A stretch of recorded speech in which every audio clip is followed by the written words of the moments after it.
Adoatv, bringing good things to life.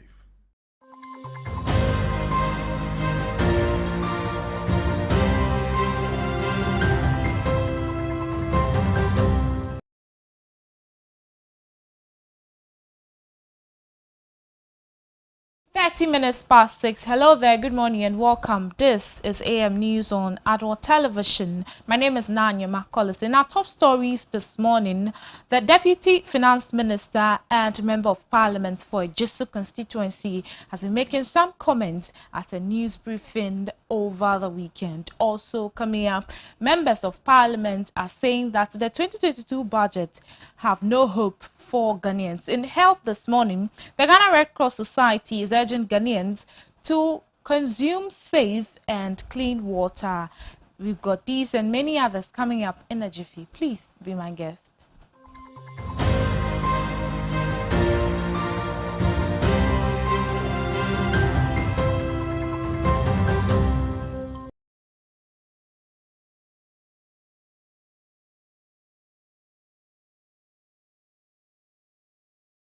Again, the news is live on Facebook at Adoatv Television Ghana. There you may want to join us with your thoughts and comments. Let's settle for the details now. The Deputy Minister of Finance, John Kuma, has noted that government has kept its faith with the youth by creating an enabling environment for them, explaining the job interventions contained in the 2022 budget statement presented by the Finance Minister. Mr. Kuma indicated that you start initiative would review curriculum in tertiary institutions to train graduates for the job market. He spoke at a news briefing held by the governing party in Accra. Also, that the budget focused on was on jobs. And in the 2022 budget, government is allocating about 10 billion cedis for the Youth Start program. We know that young people want opportunities for jobs in our country. And we believe, as a government, we believe that the solution to job creation in our country lies in the creativity and innovation of our young people. And that if we can create the necessary enabling environment for them, they will be in a position to create those jobs for themselves and for others. And to achieve this, government is allocating 10 billion Ghana cedis to support the Youth Start program to open economic opportunities for young people in our country. And through the NEIP, the National Entrepreneurship and Innovation Program, and the GEA, which used to be the NBSSI, government will be implementing this in partnership with participating financial and banking institutions in our country. So it's a good message and a very big hope to the young people of our country that finally, government is not just promising opportunities for young people. Government has committed 10 billion Ghana cedis to ensure that our youth have access to patient capital and very soft financing arrangement for them to be able to have financing to execute their business ideas. So that is one of the best announcements that as young people of our country, we are so proud about, that indeed His Excellency the President has kept faith with young people, and he's not just talking about lack of job opportunities for them, but he's committed to ensuring that we can now encourage the young people to create jobs. These opportunities is also for existing SMEs and existing businesses who have the potential to scale up. And so the same arrangement will go for existing businesses that want to scale up to also source funding. And today, government is also announcing that we are not waiting for our university students to come out of schools to look for jobs. We are sending part of this money to the various university campuses as endowment funds, and we will expect the universities to match up these funds. And so if you're a student, either first year or second year or third year on university, and you have a business idea, you can go through a process and get support from that endowment fund and create your own businesses. And we are further engaging the Minister of Education and the university leadership to come out with a program that will allow a student who benefits from such an endowment fund to even take off a year or two to go and pursue his business ideas and come back later to graduate. Because the objective now is to even train students to become CEOs. On the press briefing by the Government New Patriotic Party, because the Deputy Finance Minister, a member of the Jesu constituency, has indicated that about 40% of Ghana's population is exempted from the electronic transactions levy, which was contained in the 2022 budget. He noted that about 40% of Ghana's population who transact using the mobile money do not do that below 100 Ghana cedis. Hence, they are exempted from the tax. Given a clarification on electronic transactions levy, the Deputy Finance Minister noted that receipts is exempted from the tax, hence only the sender pays.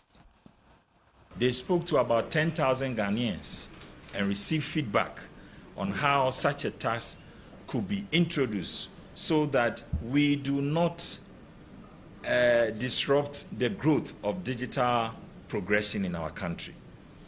The report stated that about 40% of Momo users in Ghana, because the digital tax will affect Momo transactions, about 40% of Momo users in Ghana were people who sent monies below 100 Ghana cedis a day, about 40%.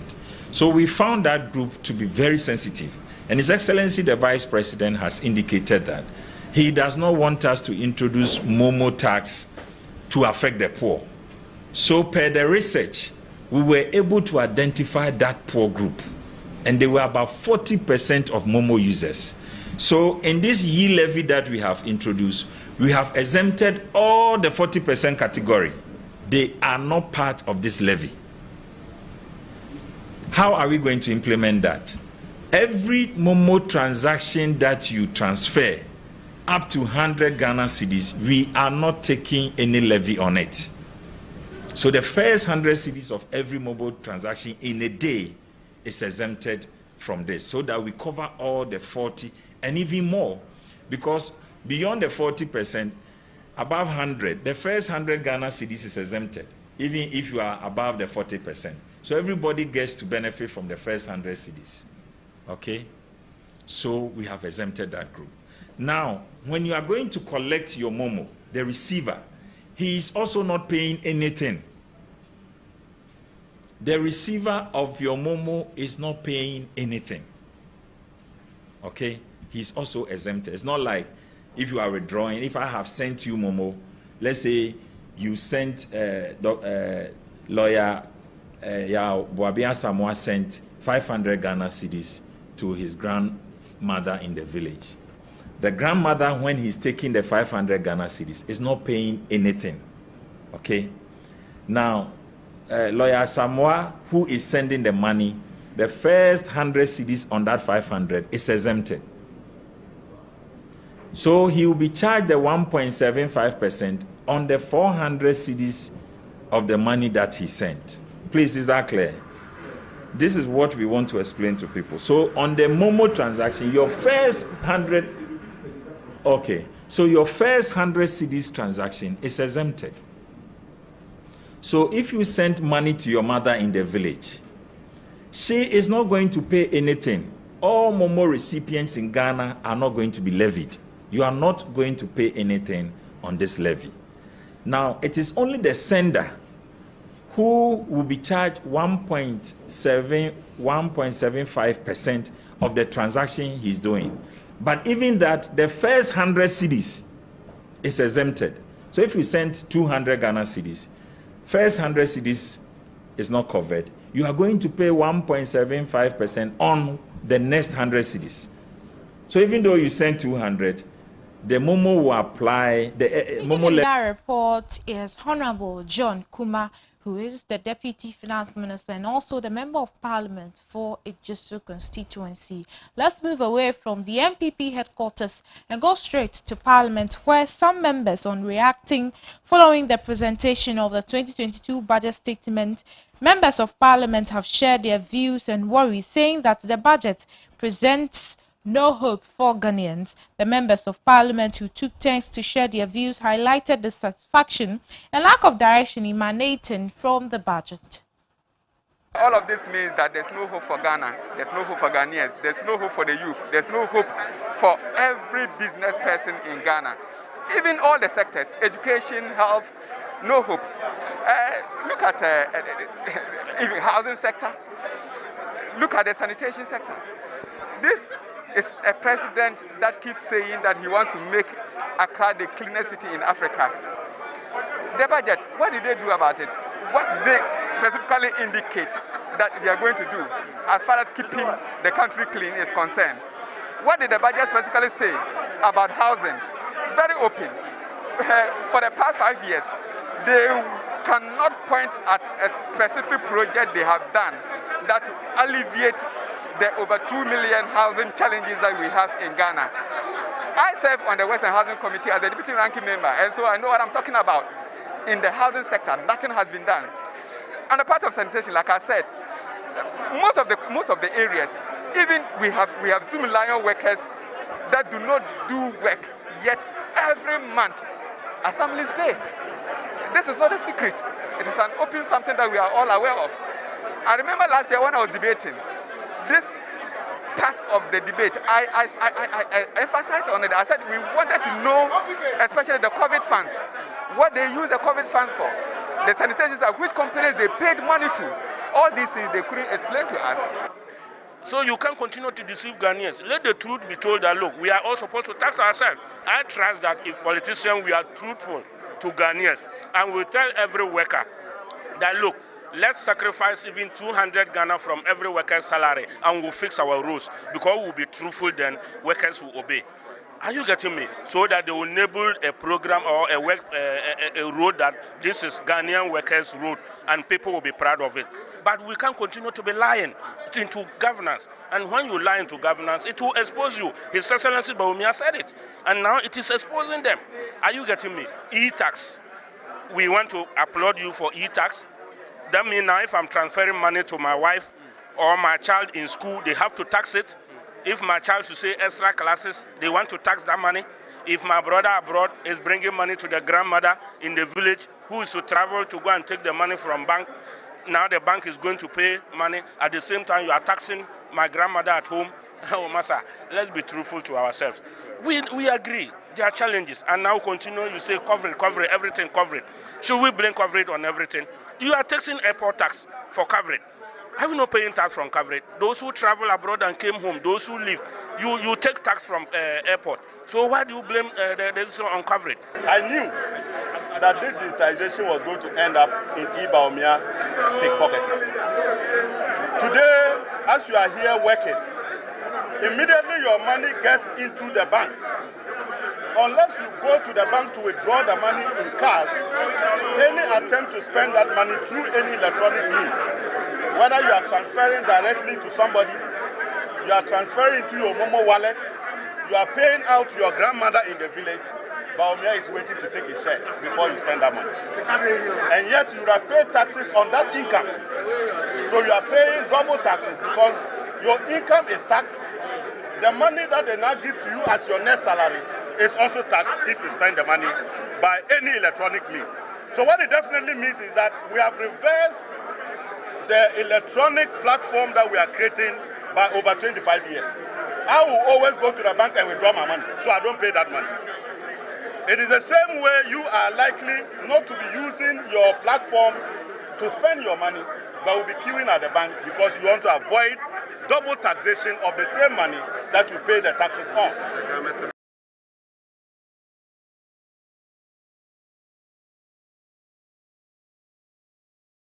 Reginald Adi, my colleague, who is a parliamentary correspondent, speaking to some members of parliament in getting their views with regards to the 2022 budget presentation. Let's move away from parliament because Ghanaians have been urged to make it a habit to drink safe and clean water always. Speaking to Adoatv News, the district officer of the Red Cross Society of Ghana, Adoatv, Mr. Leonard Lamte, disclosed the essence of drinking safe and clean water. He further highlighted possible diseases one is likely to contract after consuming unsafe water.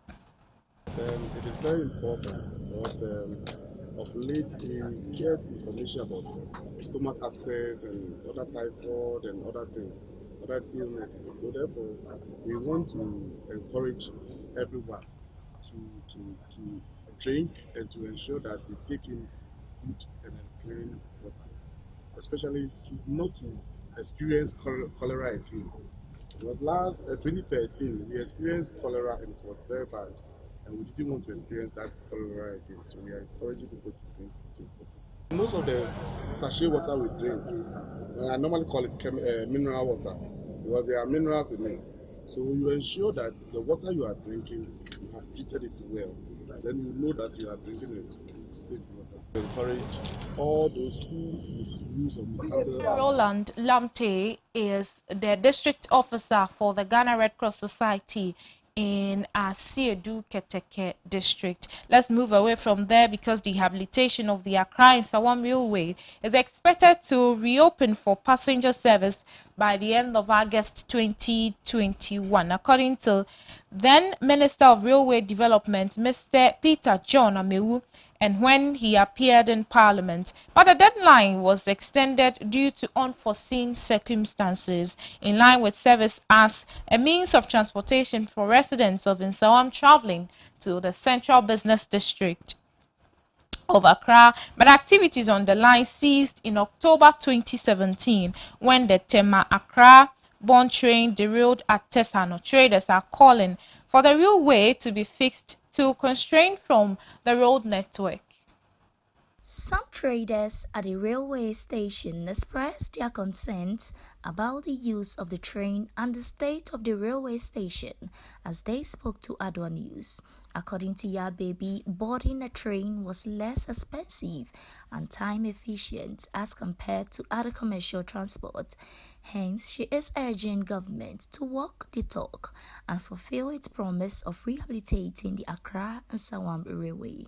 Time na mete in Sawam no, me kwa me fu train because me fu car na choro no traffic wom na afi so no boy den train so esan kwa fast ne boy no so wo fom nti me kwa me fu train minim yesi nyama bi asese wo ho nti enye adwuma biom nti aka na me fu ese car ya me kofu yi medi be 3 hours 4 hours wo kwan so na me nu fie nti me bre pa nti me be se tie na nya adwuma sra aban na kufu ado se o se ye nto abama no kantamantofo ya to abama no e ma wa wini a omra no me tie ni ye mayen ne ye mfo train no se tie ni ya ye wa nyina train na ye fo enne e ma ye kontem nti o ma ye mayen onye kwan na mayen no onye train ni mayen ye pa ne cho pa. ERBB is not in this alone. Stephen also added that with the rehabilitation of the Accra-Nsawam Railway, it will help reduce the heavy traffic situation on the Accra and Nsawam Road. Say kasi train ni car di anke be kasi train is far better. Say ya ye train kwan ni ye any ya ye station ni bibie ye dia. Anke be kasi train ni far better. Because train no eco fast. And I know traffic be any where chene we share memory send e fancy bia me per se meti Medina from Medina to here and I say sisi ya mapon amikui so we traffic am fm ne be take me more than 2-3 hours and sana metumi adufie it is a train wo ho a ye fa se offer traffic ya na usi watete kwashi krampo na but within 20 minutes no na wetumi across the traffic ni nyina it is a train there is far better. Chance obefo car ye fa car ne ye deko enti ye be cut se ni pape mu pa de government bi obebe bi anase aban na oteso no on make sure say obeye tre kwan ni ye na fenso se be ye aban na nkasa ntu nani no mehwe ade bi because we ye new tre kwan omo aye but se oba ha na obehwe se ne ha city a is very bad because okacho obi say tre kwan omo aye fufuro ni a is west because first in Accra and Tisa says and so talk around to me for ha nyina yiri enti I think say ejuma no contractor no ye ejuma no ye ndie e not Rosemary had an opinion too to share.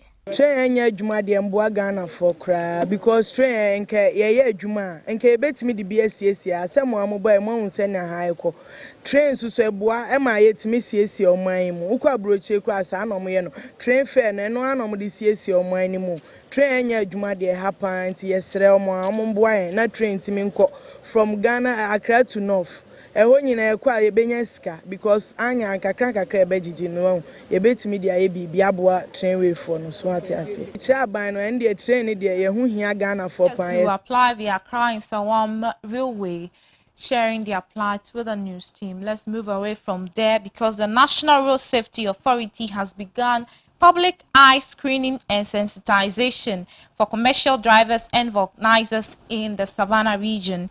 The exercise is geared at reducing carnages on roads and to equip drivers on various rules and regulations when applying the road. This is the first time in the region, and our Savannah regional correspondent Salifu Adam Jobo comes through with the next report. With Mr. Eric Forjo of the National Road Safety Authority, he congratulated drivers of the Savannah region for showing up for the exercise, adding that the GBRTU officials in the region made their work very easy. Savannah ha, they training ama drivers and organizers. Let's say, who say safety consciousness in our form and drivers make mistakes. They road accident ever. Say who say road accidents na cause you do na mistakes are drivers and passengers. And you training way no ama send a mistakes na one more year no ebe brass pair accident so e gidi say ebe brass and you road safety authority how they say any say accident no e cause as I say a bathroom and you a quite be a accident no be bathroom and you say program about 100 drivers I always go njano omo nyina aba ye no mo ko ntiti afufu mo efa road safety ho say na be ya mistakes ye okwan so the accident eba ano be brave so ano be bathroom na ye to me aso ye mind and ye busuafo anything na ye sa ko na sabi to me anko school na enrechi anything no enye ye the videos na echrom eni de uweni wanko school kra uweni nti ye chire video na wobɛhu ne yɛkyerɛ no nti dwumadie no the video na ɛyɛ nti mistakes a happen wɔ ɛkwan so no ɛna yɛde agu video so ɛna yɛde kyerɛ ne akyerɛkyerɛ mu sɛ nneɛma bi a ɔmo yɛ no. Join us, you are watching AM News on Adoatv Television. My name is Nanya Makolis, and let's do the latest in the world of business. Government of Ghana has signaled a commitment in reducing the country's debt level through its revenue enhancing and expenditure rationalization measures in 2022. The country still relies heavily on debt financing to meet a significant portion of its expenditure, given that on the expenditure side, for instance, cumulatively interest payment and compensation payment alone absorb all the total revenue and grants for January to September 2021. Presenting the 2022 budget statement and economic policy of government in parliament, the finance minister Ken Oforiatta said the approval and implementation of revenue enhancing and expenditure rationalization measures will lead to a significant fiscal adjustment for a projected fiscal deficit of 12.1% of gross domestic product in 2021, which includes the energy independent power project payment and the financial sector cleanup cost to 7.4% in 2021.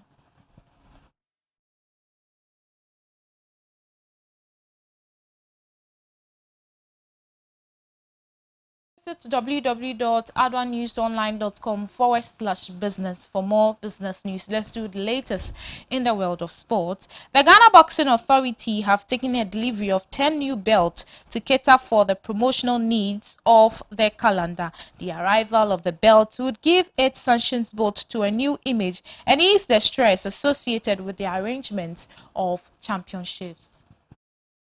The intervention comes after years of unavailability of title belts, which always took something away from the promotions sanctioned by the Boxing Authority.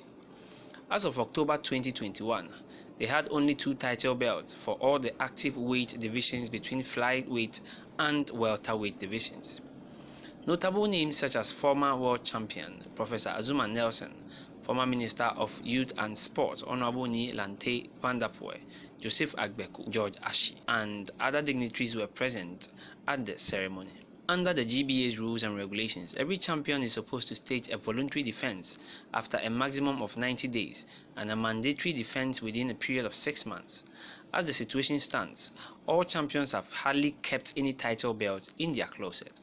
Speaking at the unveiling, President of Ghana Boxing Authority, Ibrahim Nikwe Korte, said that the unveiling of the 10 title belts are to help reshape and revive boxing and to create more domestic championships, after which the 10 titles were unveiled. Today marks a special day in my life as a GBA president for a simple reason that we are here to execute important assignments in an effort to reshape, revive professional boxing in Ghana.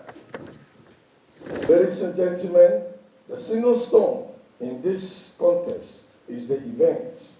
The 3 bets are the launch of 10 newly acquired national title belts, GBA new car, GBA official website. The next few weeks, the GBA, in collaboration with a popular media house, will invite you again to witness a launch of yet again another boxing league in Ghana. Let's go.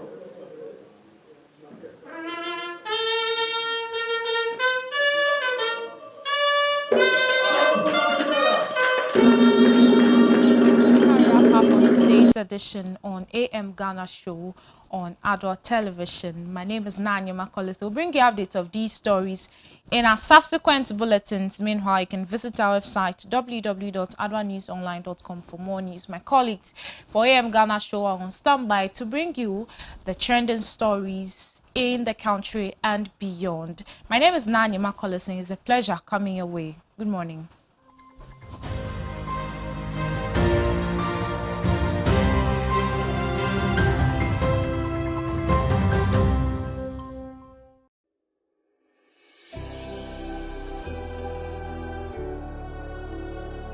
Welcome aboard the safest airline in Africa. With industry-leading safety measures to protect your well-being. The first in Africa to earn a diamond standard of safety. Offering a more contactless, safe, and seamless experience. Delivered with a smile by Africa's first fully vaccinated crew. Creating special memories that bring the joy back to flying, so you can continue making memories with your loved ones. Book your flight with Rwandair today. Rwandair, the safest airline in Africa. Rwandair, fly the dream of Africa. Yeah, CB will make up now. I'm correct. What's your best mankasa? That's it. Oh, middle. You captures back on CB men capsules. You ready? Me see CB men capsules and I make a year. Yeah, you CB men and women's capsules now. You knew the dada. And 1 year packaging I had. Wow! What a packaging! CB men, any CB women capsules, no packaging is out. And you also no mood any bianza wako do pegi. Share a painful any about town man kwada no for. Any kwada won di fie do ye. En ka ho. Susanna. Ghana man be man tamase. Dodo Afre 0247 111671 and 0246 578 750. FDA aje edwedin kato yato.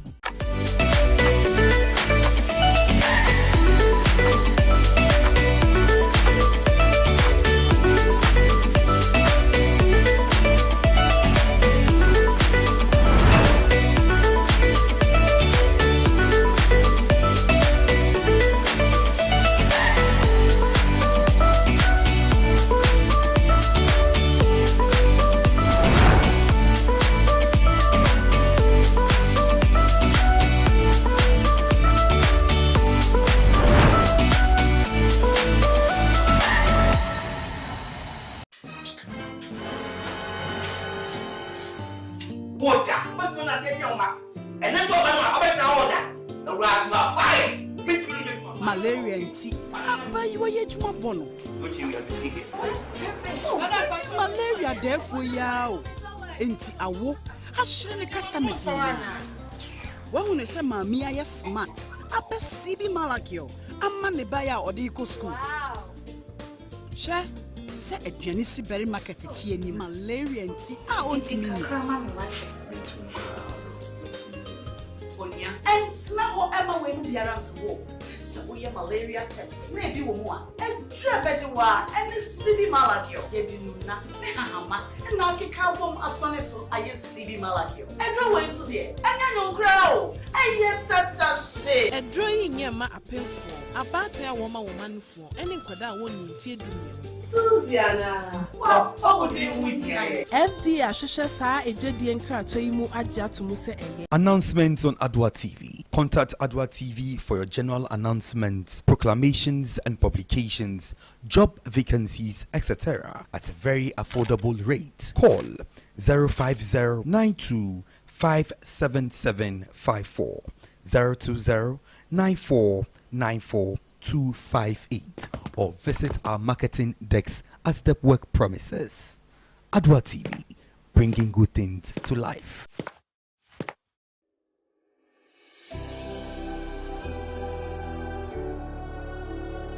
Welcome aboard the safest airline in Africa. With industry-leading safety measures to protect your well-being. The first in Africa to earn a diamond standard of safety. Offering a more contactless, safe, and seamless experience. Delivered with a smile by Africa's first fully vaccinated crew. Creating special memories that bring the joy back to flying, so you can continue making memories with your loved ones. Book your flight with Rwandair today. Rwandair, the safest airline in Africa. Rwandair, fly the dream of Africa.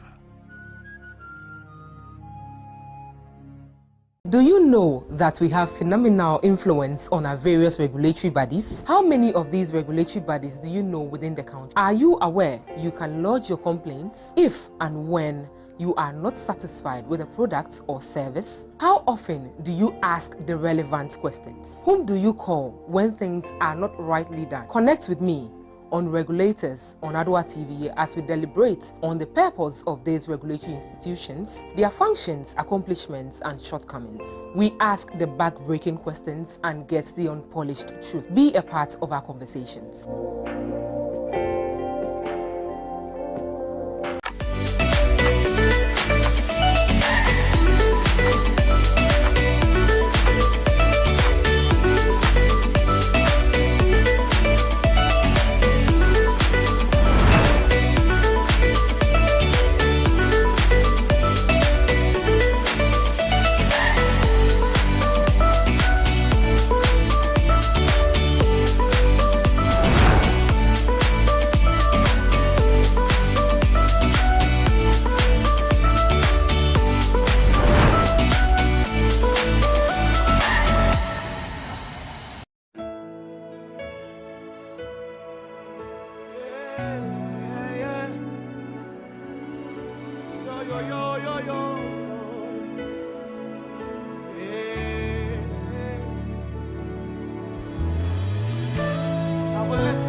Makwego jile Nengme mielike bua mo ajaba Mielike bua mo je Yehowa ngo Monibo ngwen kashikon le ngo Mawo mieno makwego jile Nengme mielike bua mo ajaba Mielike bua mo je Yehowa ngo Monibo ngwen kashikon le ngo hang boshane money bo oile e wo doing na money bo Israel e wo doing ni asang e won biko Yehovah aboy e boy wala yisheshe e boy koje komi mbahe kajebe nami Kashina no fair, yo.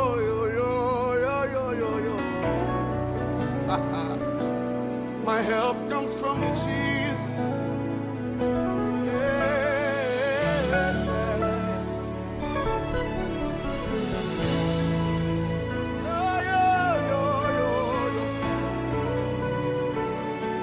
Thank you, Jesus.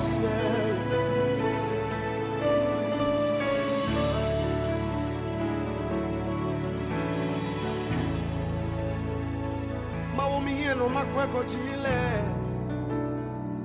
Nengba mielika bua mo ajaba Mielika bua mo je Yehowa ngo Moni bua ngwen kashikon le ngo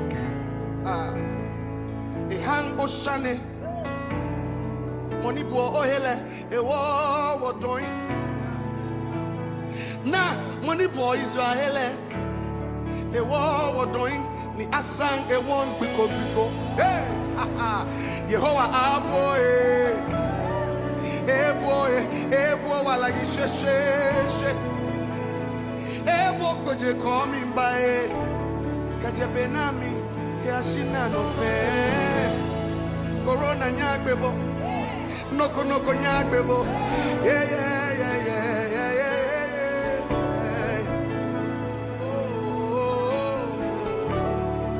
Everybody make some voice say, Yo,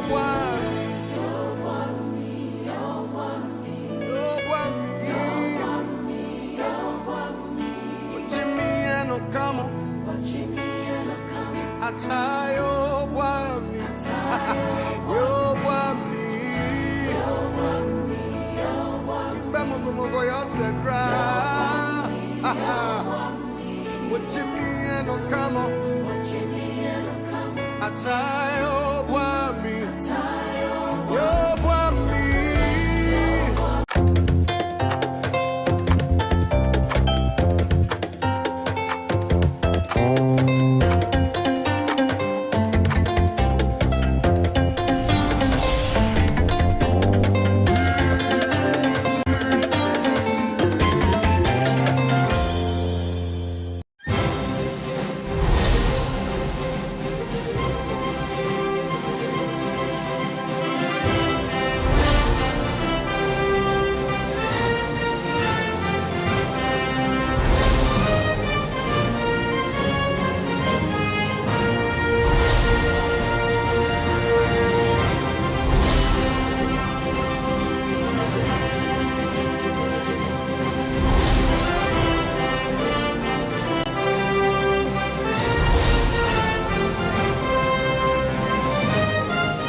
Hello, good morning, and welcome to a very beautiful Monday morning. Yesterday, I learned a friend was not excited about going to work on the Monday, and when I asked him, he said he wanted Monday kuachikakra. But we still have Monday, and I believe you are doing well. Wherever you are watching us from, we are saying a very, very good morning to you from our studios, Adoatv on the Accra High Street. From all of us, a very, very good morning to you. We hope you are doing very well. Today we have a lot of things for you. Of course, Nanyama brought you the news, and we are also going to continue with the newspaper headlines, what the newspapers are saying. It's a Monday morning, of course. There's a lot that happened within the weekend, and so this morning we have the privilege to hear from the newspapers, and then also come your way with the political discussion. We are still talking about the budget, and the toll booths and the electronic transactions levy and what have you. So kindly keep still as we take you through from now till the hour of 9. Reginald, that day will also continue after the political discussion with some health bits. We always think about your health. We always care about your health because we want you to stay healthy. So we will come your way with some health, and then you will learn more from here. So good morning once again and welcome to today's AM Ghana. My name is Samuel Kusiapia. We are going to take a quick turn. When we come back, I have the newspapers here. I'm going to tell you what the newspapers are saying.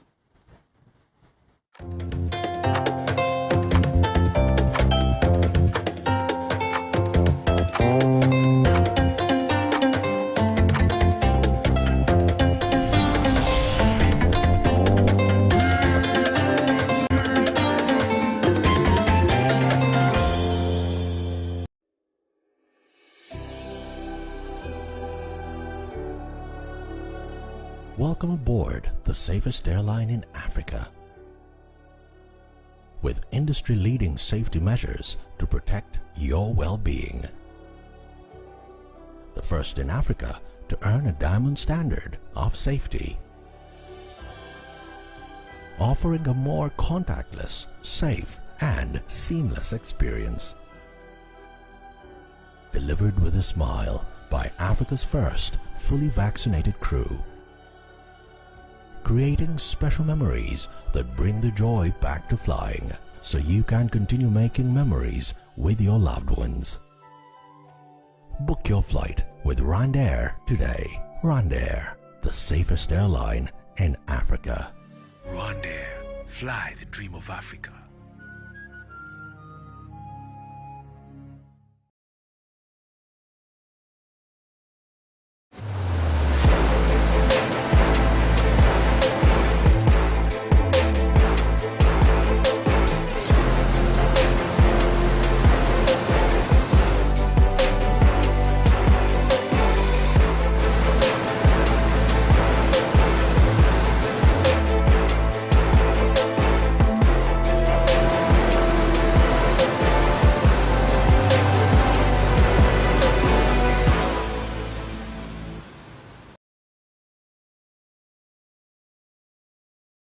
As if you just join us, it's AM Ghana here on Adwa Television, and we have the newspapers, as I indicated earlier here, and we are going to tell you what the newspapers are saying this morning.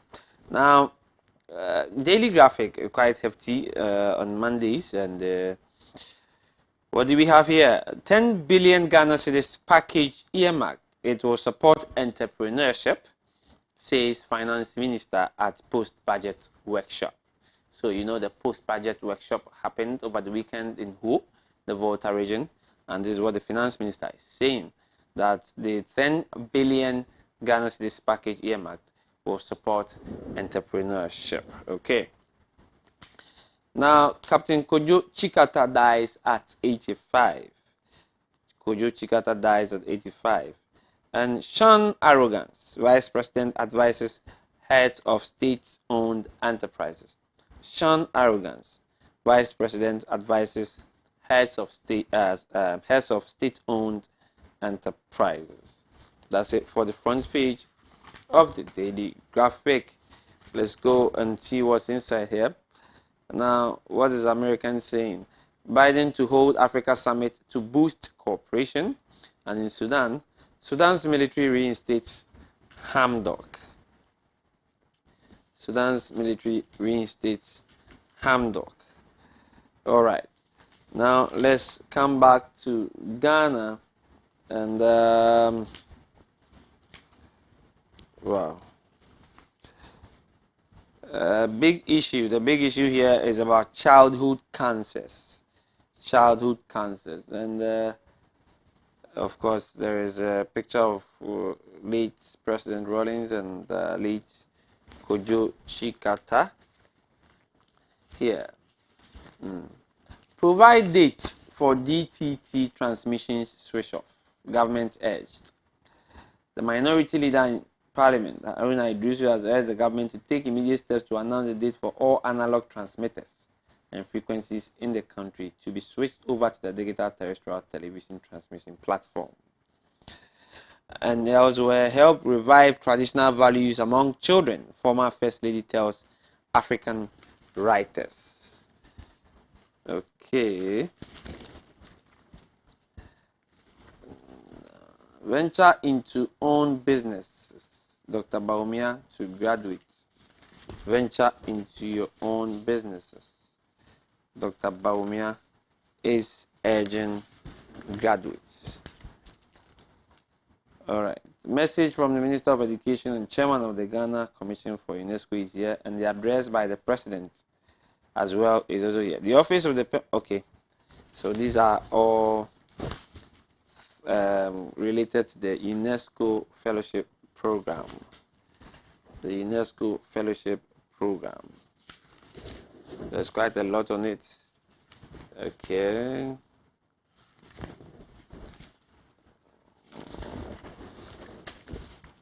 Now in business, mobile money to outstrip check transactions. Mobile money, Momo, to outstrip check transactions. And this is coming from the Chartered Institute of Bankers. Mobile money to outstrip check transactions. Okay. Agogohini made PFJ ambassador. Agogohini made PFJ ambassador.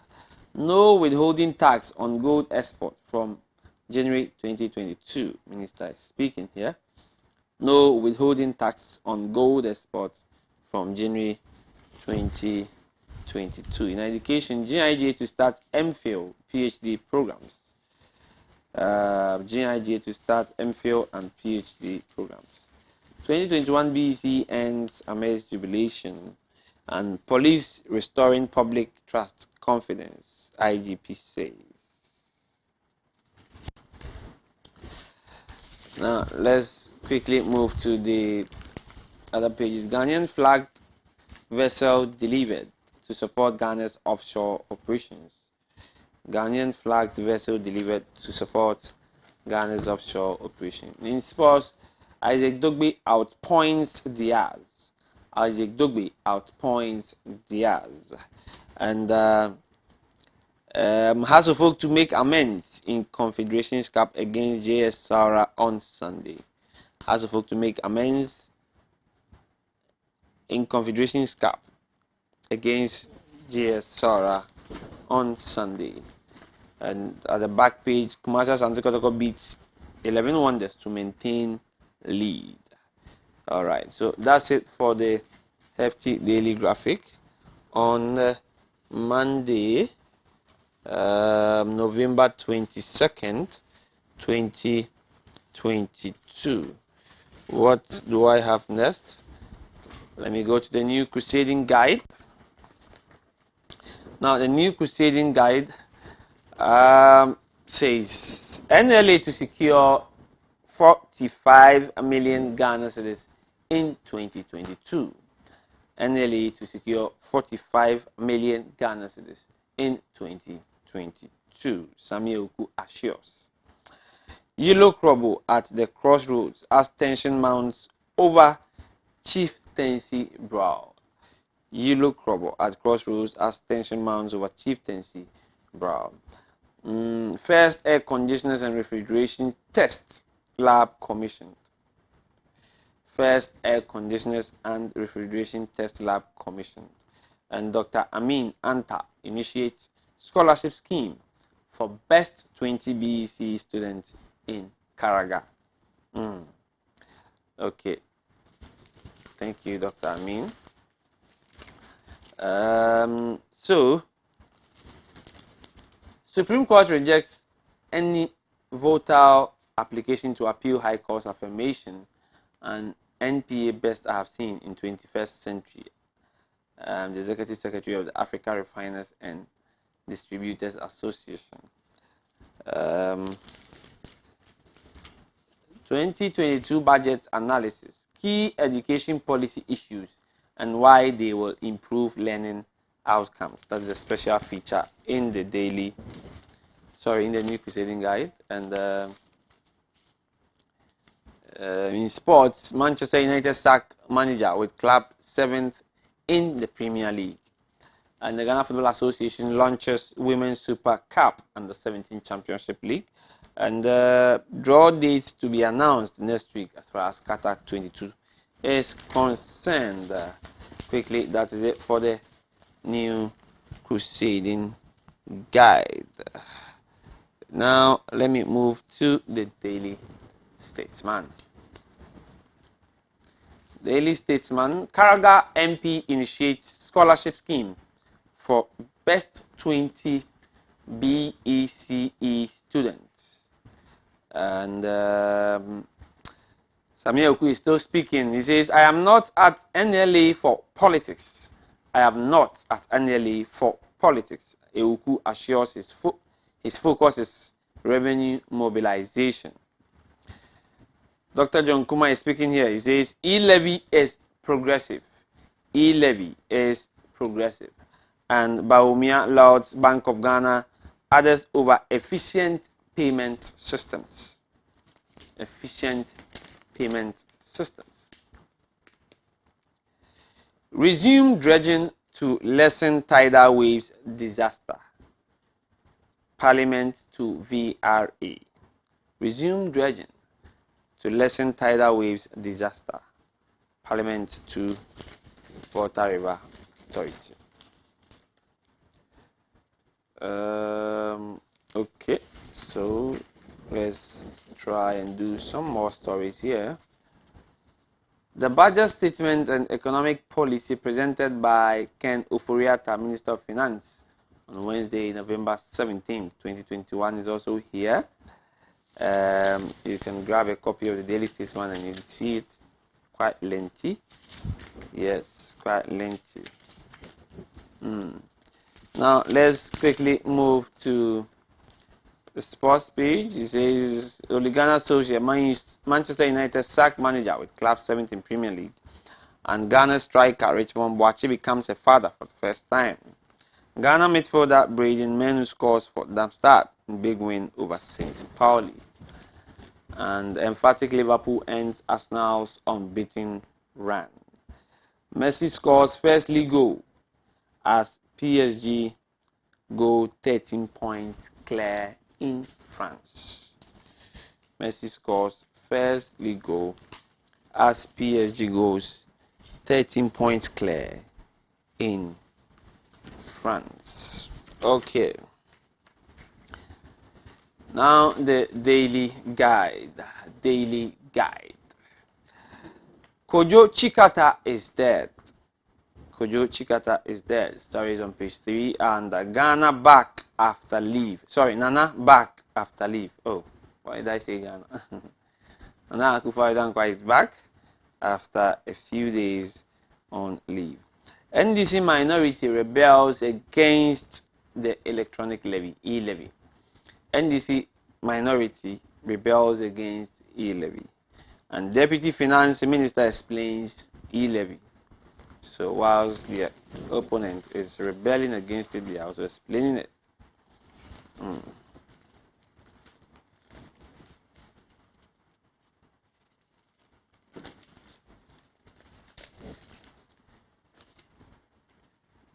Achimansan District Hospital project gets green lights. And children to receive COVID-19 vaccine. Ghana Health Service speaking. Government gives 49 VW vehicles to Ghana Health Service.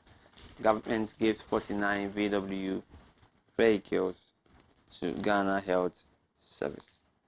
No tax if you send 3,000 Ghana cedis momo per month. No tax if you send 3,000 Ghana cedis per month.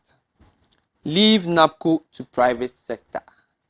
Leave NAPCO to private sector. And that is also here. And the GMA boss bemoans seaport challenges. Ghana Maritime Authority boss bemoans seaport challenges. GJA complex inches towards reality. And the PPAG denies supporting same-sex marriage. Okay. In entertainment, Kofi Kenyatta to host 3 events in 2 cities, and pose for African model sells Ghana in Dubai. GIPC launches Tastes of Ghana 2.0. GNPC launches Tastes of Ghana 2.0. And in sports, Kotoko maintain winning ways. Manchester United sacks Ole Gunnar Solskjaer, and Bechem United appoints Uruguayan director. So that's it also for the daily guide. Now let me go to the Ghanaian Times. It's also the most authoritative newspaper. Monday, November 22, 2021. 2022 budget fallout. Majority-minority clash over e-levy ahead of debate in Parliament. And at the 4th Corporate Excellence Awards, IOD Ghana pushes for passage of Directors' Bill into law. And Captain retired Kojo Chikata is dead. 1 shot, 3 injured in chieftaincy dispute in Yilo Krobo.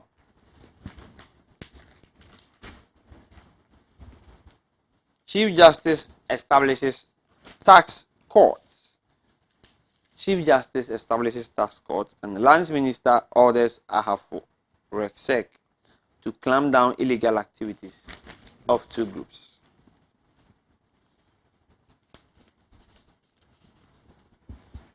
Now, Togbe Afede, the 14th, is speaking, and he says, youth unemployment threat to peace, stability of a country. Youth unemployment is a threat to the stability and security of a country. Ghana secures $74 million to improve water sanitation services. Sanitation and Water Resources Minister speaking. Okay, let's see. Majority clash and a majority and a minority clash over e-levies. Yeah. Internal political party processes breed corruption. Walanyo Mensa alleges. Internal political party processes breed corruption. We have mixed feelings about 2022 budget, PNC. Okay. And the 2022 budget failed to meet country's challenges. Dr. Ato Forsen is also speaking here. Stronger partnerships between MPs' assemblies will strengthen local governance. Amin Adam. And elsewhere, minority will kick against e-levy. Haruna Idrisu hints. Okay. Czech teams provide free medical care to Tamale, Cape Coast residents. Thanks to them, we are ready to admit all successful BEC candidates. That is Reverend Intim Fojo, Deputy Education Minister. 2,445 persons vaccinated against yellow fever in Upper West region.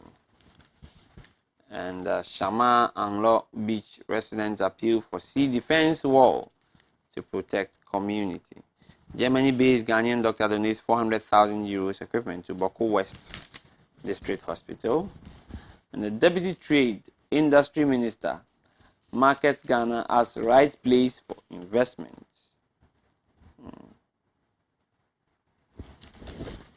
Now let's go to sports. Liverpool end Arsenal's unbeaten run. Xavi secures first Barca win.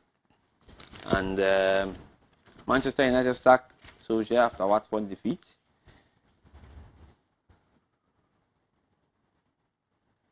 Kumasi Asante Kotoko and Betika signs a 1.3 million Ghana cedis deal, and Dogbe ends majority decision over Diaz. Kotoko maintained perfect start. Is also here. And Accra Lions records first win.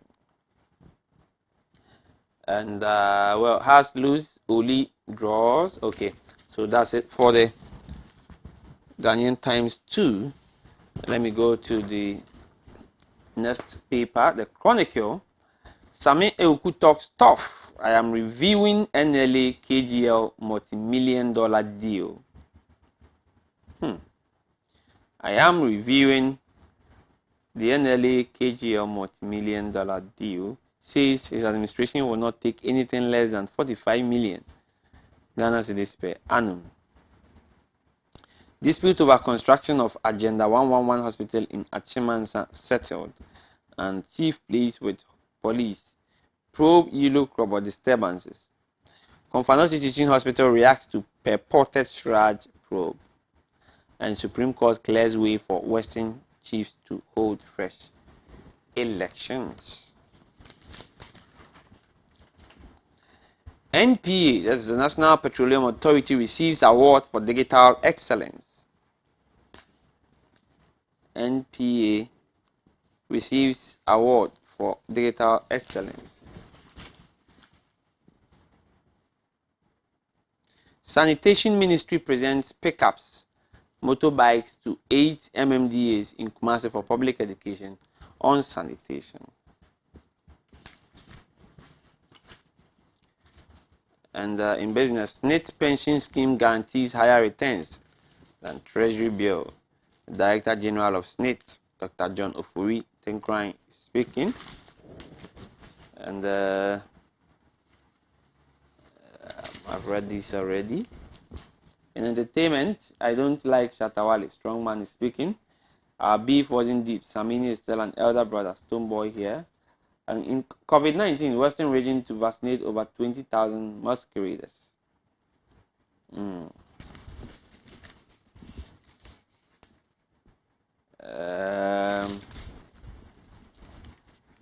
Okay, so the 2022 budget analysis is also here. Key education policies, issues, and why they would improve learning outcomes. Man United sack coach after 4-1 defeat at Watford. That's Ole. Messi scores first league 1 goal as 10-man PSG beat Nantes, and Fiorentina end Milan's unbeaten Serie start. Bayern suffer second Bundesliga defeat at Augsburg, and emphatic Liverpool end Arsenal's 10-game unbeaten run.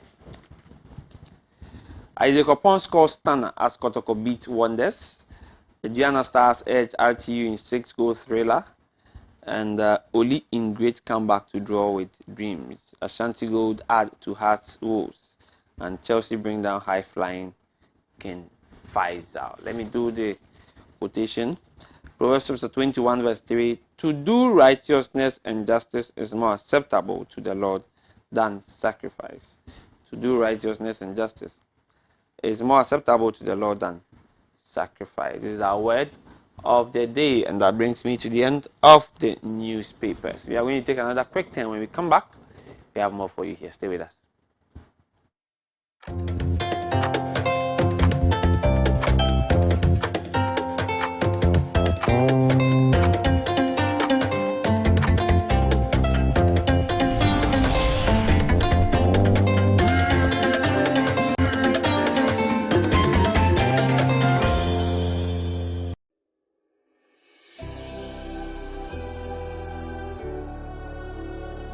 Welcome aboard the safest airline in Africa. With industry-leading safety measures to protect your well-being. The first in Africa to earn a diamond standard of safety. Offering a more contactless, safe, and seamless experience. Delivered with a smile by Africa's first fully vaccinated crew. creating special memories that bring the joy back to flying, so you can continue making memories with your loved ones. Book your flight with Rwandair today. Rwandair, the safest airline in Africa. Rwandair, fly the dream of Africa. CB will make up now. I'm not correct. What's your best mankasa? That's it. You want him. Oh, middle. You captures about one CB men capsules. Missy CB men capsules and America. Yeah, you see men and women's capsules now. You knew me that and 1 year packaging I had a Wow! What a packaging! CB men, any CB women capsules, no packaging is out. And you also no mood any biansan wako do pegi. Share a painful any about town man kwada no for. Any kwada won di fie and come home. Susanna, Ghana man man tamasi. Dodo Afre 0247 111671 and 0246 578 750. FDA adi edwedin kato yato. Order. What will I get your man? And that's all I'm order. You are fired. Malaria and tea. But you are yet more bono. What you are doing? Malaria there for you. Enti awo. I shouldn't the customers. When you say mammy, I smart. I perceive Malakio. I'm money buyer or the eco school. Share. Say a Janisi berry market any malaria and tea. I want to mean. And now Emma will be around to walk. So we have malaria test. Maybe one. And try better one. And the CB Malakio. You didn't know. And now I can't bomb as soon as I CB Malakio. And no way so there. And I know grow. And yet that shit. A drawing your ma a painful. About a woman for any quada won't in fear. Susanna, what would you win? FDA Ashesha Sa Ejedi Enkrato Imu Adia to Muse Eye. Announcements on Adoatv. Contact Adoatv for your general announcements, proclamations and publications, job vacancies, etc. at a very affordable rate. Call 05092 57754 020 9494 258 or visit our marketing decks at the work premises. Adoatv, bringing good things to life.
All right, welcome back and thanks for joining us. It's AM Ghana here on Adoatv Television, and we are continuing with the next segment, which is where we get to discuss what is happening, what is bothering on our country. And today we are still looking at the aftermath of the the budget. I almost said elections. It's because that is what is being talked about most, and trust me, within this week we are going to do more to bring you a lot of highlights coming out from the aftermath of the elections. You know that over the weekend, the post-budget workshop happened in the Volta region. And so our discussion is going to also bring in some of the highlights from these post-budget workshop, where the minority and the majority went there and had some very, very interesting discussions. With me to do this today is Malik Abe. Malik Abe is a communicator for the NPP. and we are going to go through what we have for you today. Now, Ato Forsen speaks on finance a lot for the NDC. He says that the 2022 budget shows government is insensitive to the plight of Ghanaians, and I believe he's definitely mentioning the electronic transaction levy. Elsewhere, Speaker has no authority to order Amwakwanta on cessation of road toll collection. Last week, we spoke to a lawyer. Today, we are going to expand it a little bit. And this is not a pro-people budget, as Helen Ketia slams NPP over new Momo levy. Malik, good morning. How are you? Good morning. I'm doing good. How about you? It's been a while I've been here. Yeah. How is your constituency doing? Recently, I've seen some parts of your constituency roads being constructed. Yes. Let me say a very good morning to the viewers of Adoatv and the management, of course, for doing a very marvelous job. Thank you. Good morning to His Excellency the President Anado Dankwa Akufo-Addo, and then His Excellency the Vice President Dr. Mahmoud Bawumia, who happens to be the champion of the digitalization of this country. And when you're looking at other developed and developing countries, that is the way to go. Take Kenya, for instance, Malawi. You realize that the economy can only transform to the next phase if we are digitizing everything. And that is one of our strong policies, that is to fight corruption. If you want to fight corruption, then you obviously have to make a very transparent way where people can pay for goods and services that that's good. We will definitely expand the conversation to that areas, but I want to take a few minutes. Okay. Let me find out what is happening as far as your constituency is concerned. How is the constituency doing? Well, my constituency happens to be the luckiest constituencies in Ghana. I say this because we've had a lot of development projects or developmental projects that has gone on from 2017 up to date. And since time immemorial, we've not been able to have that kind of leverage, because about 3 weeks ago, I actually had to join the Lady Mayor of Accra, First Lady Mayor of Accra, Honorable Elizabeth Nakwacho Saki, with the government chair to inspect some various projects that are actually going on in the constituencies. That is to mention the St. Peter's School, that is to mention the construction of the Jamestown Fishing Harbour. When we went there, the presentations that were made to us they were about 40% complete. So it's a project that is going to really change the face of my constituency in terms of job employment and then the status quo within my constituency.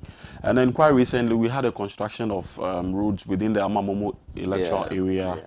And then that is one blessing that in my constituency, for instance, you see that though we are not road users, but the road network that we have is very developed. Very good, yes. So we thank His Excellency for this marvelous jobs. And what I've also heard is the MP is also parading going around, and his people. But why is it that that's just... Yes, his people are saying it's the MP that is constructing the road, which is very laughable, because to the best of my knowledge, MPs don't construct road. They actually lobby for such projects. And our sitting MP is not even in that capacity to do such a thing. He had his time, he had his governance. We didn't see that. So how can he lobby a government that actually doesn't support his bid to construct roads? The Sempe School, what is happening to it? Yes, the Sempe School touched it, abandoned it. No, it's not abandoned.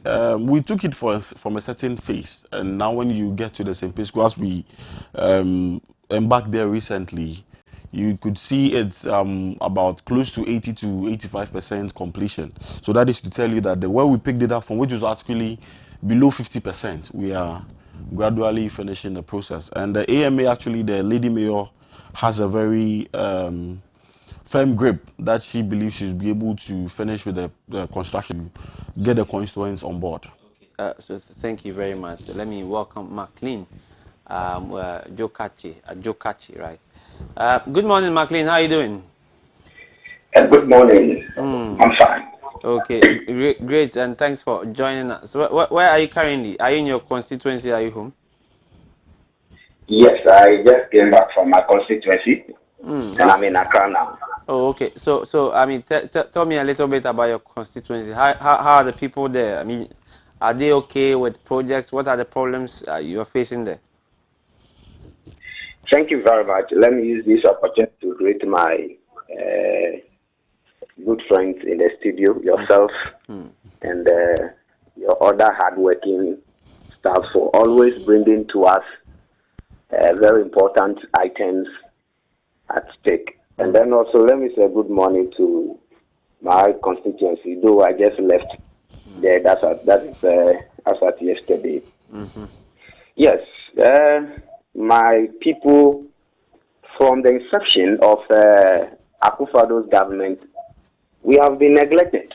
You know, my constituency is the first constituency in the OT region coming from Accra.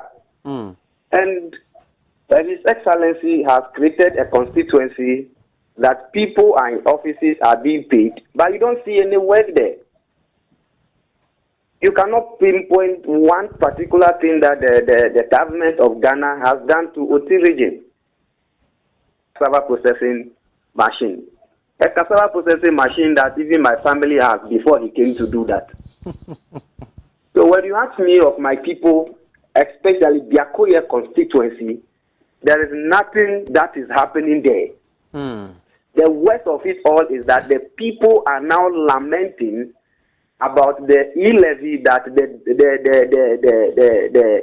the budget, Akufo-Addo, Sewa Bruni, and Bawumia-led administration is coming to impose on us. Okay, tell me about roads. We are seeing roads being constructed in some parts of the country. Are you also benefiting from these road constructions in your constituency? Are you seeing anything like that? We are not seeing anything like that. You don't have roads being constructed in your constituency? No, we are not seeing anything like that. The only road I can tell you is that the community roads that are deplorable, probably that the MP of which I was with him, that he went to inspect and commission, which is not done by the president. So it is just my MP that is trying to do the small thing that he can do. Topic for the day. What about water and sanitation? What's the situation about that as well? My brother, the town that I attended school, in Konya Odomito, till now, even electricity has not gone to that place. Okay. Till now, the borehole that we used to use those days, got for some years back, it has not been fixed. I am telling you on authority that sanitation in the village naturally is better than in Accra. Why? Because the population is low. Yeah. So as for them, one person can wake up and decide to sweep even the whole street.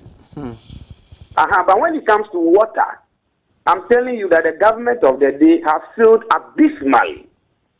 And that is what we know them to be. So we are not surprised. We know that they have become as thick as the skin of the elephant, and there is nothing that you would do that will even push them. The whole country plus Africa can go on the street to demonstrate. The NPP government will not listen to them. Okay, thank you for giving us some updates from your constituency, and we are great. Now let's go to the subject of the day because you are on phone. Let me get your comments quickly in 1 minute. Your general comments of the budget, but then Atuforsen, who speaks on finance issues for the NDC, has said that the budget shows government or the government of the day is insensitive to the plight of Ghanaians. I know that you agree with him for obvious reasons, but why do you agree with him? Thank you, my brother. The worst budget I have ever read in my entire life is this 2022 budget. Why do you say so? It has some good stuff in it. I'll take you there. Okay, go ahead. The budget that they title Ajinkwa, it is not an Ajinkwa budget. It is a Woodie budget. It is a killer budget. Look, you see, the reason why I would say that this is a killer budget, and I plead and I'm praying that the members of parliament, as the NDC MPs have started, should reject this budget, or else we will suffer as a country. One, the draconian taxes is in to escalate the already hardships in the country, caused by this same economic management group of people who are so incompetent. They are so incompetent. And the only way that they want to do is to raise money. Let me tell you, the reason why I am telling you that this is a killer budget is, you would agree with me when you take the Auditor General's report. If you take that report, you realize that the amount that Baumia and the French are seeking to generate from the e-levy, if we should be able to reduce corruption by even 50%, we will get that money. If your corruption alone, as of last year, is 12 billion, it's 6 billion, sorry, 6 billion, and you are seeking to raise 12 billion with the e-levy. If you're able to reduce the recklessness, if you're able to reduce the mismanagement, if you're able to reduce your extravagant lifestyle, you don't need e-levy to generate revenue. The management of the revenue is not going on well. Your corruption alone is 6 billion. And you are taxing people to raise for 12 billion. My brother, why would you call this type of budget a killer budget? You told us in your own budget that COVID is around. In this moment, a moment that people are giving stimulus packages, is a time that you are giving us, taxes. But the government also gave stimulus packages. That's what I'm saying, that a moment that other governments, including Ghanaian government. No, if you look at other countries, other countries are back. But Ghana also gave stimulus packages. Which stimulus package can you point out? Is it that you are not aware of, or it didn't happen at all? I want you to advise me. Advise me. Okay, so well, I remember very well that at some point water and light bills were taken absorbed by the government, even though we are paying now. Now traders were also supported. The NBSSI was also, instituted to come cushion certain companies and all that. Those are they're free. What do you mean by free water and free electricity? These are items that the government of the day gave us in a Sakawa manner. Are you not in this country? One of Kuma, as at he came out to tell us that Ghanaians, we are going to pay, and we are paying. Yes, so yes, I mentioned stimulus. that. Stimulus is not something that you give and later on you tell the people in their face to pay back. Okay. All right. Are you there? And you would agree with me that the budget is bringing hardship, the budget is bringing suffering, and these useless, insensitive, draconian taxes, if this budget is passed, my brother, we will all die. The only thing I think that the Akufo-Addo and the Bawumia-led administration, supported by Sewa Bruni, deserves at this time is a national parade for them to bow, for them to take a shame of bow. That is the only thing that we have for them. Agreed. I've heard you. Now, you make your argument definitely supports what the Honorable Atuforsen is talking about, and on the specifics, e-levies. You mentioned that when corruption is reduced, then we won't need to even use these taxes. But we cannot also say we are not taking taxes, or government cannot decide not to take any taxes because there is corruption. We can separate the conversation, have them separately, but taxes are taxes. Yes, good. Let me respond to that. You see, you need to know one particular thing about Akufo-Addo's government that is abysmal. The Ghanaian people voted for the NPP, Akufo-Addo, and the Bawumia on the grounds that they were coming to find corruption. Are you telling me that I am lying? Let me take you back so that you get some clarification. Are you aware that the luckiest government in the Fourth Republic is Akufo-Addo and Bawumia-led administration? Mahama's 4 years, the tax that he was able to collect, the taxable income, was just 86 billion. Sewabroni, Akufo-Addo and Bawumia, 4 years without the 2021 is 157 billion. When you go to the oil sector, Mahama had only 70,000 barrels. When you come to Akufo-Addo's side, he had 200,000 barrels. Now, Mahama borrowed only 50 billion. Akufo-Addo borrowed 216 billion. 216 billion. Okay. Notwithstanding, we left the Exim Bank for them. We solved Dumso. The biggest factory, Etwabo, saved the country more than 300 billion. And we have even left 3 oil fields for them. But I want to ask you a question. That what have they used this money for? They should point even one hospital, one cheap compound, and even one school building that they built. So you cannot tell us always to give you money. And you're not showing forth what you are using the money for. Okay, That McLean. is on one side. On the other side, the e-levy. Look, what they are telling us is that we have remittance, we have mobile money, and we have bank transfer. Remittance, if I am outside the country and I'm sending even chop money to my grandmother in the village, my grandmother needs to pay 1.75%. Is that no wickedness?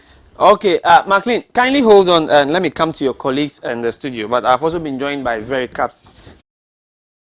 I believe I got the name right? Very much for coming. Malik, I'll come to you quickly. Okay, so let me McLean, let me take your last comments on that so that we can let go of you.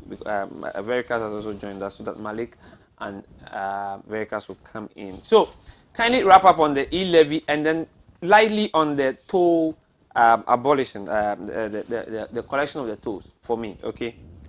Okay, so I was saying that with the remittance, if I am sending thousand Ghana cedis from outside the country to my grandmother in the village, she has to pay the 1.57%. What type of wickedness is that? This is not far from juju. This is not far from witchcraft. This woman that is suffering in the village already, you are taxing her. Number 2, mobile money. You see, let's use Adoatv as a corporate organization.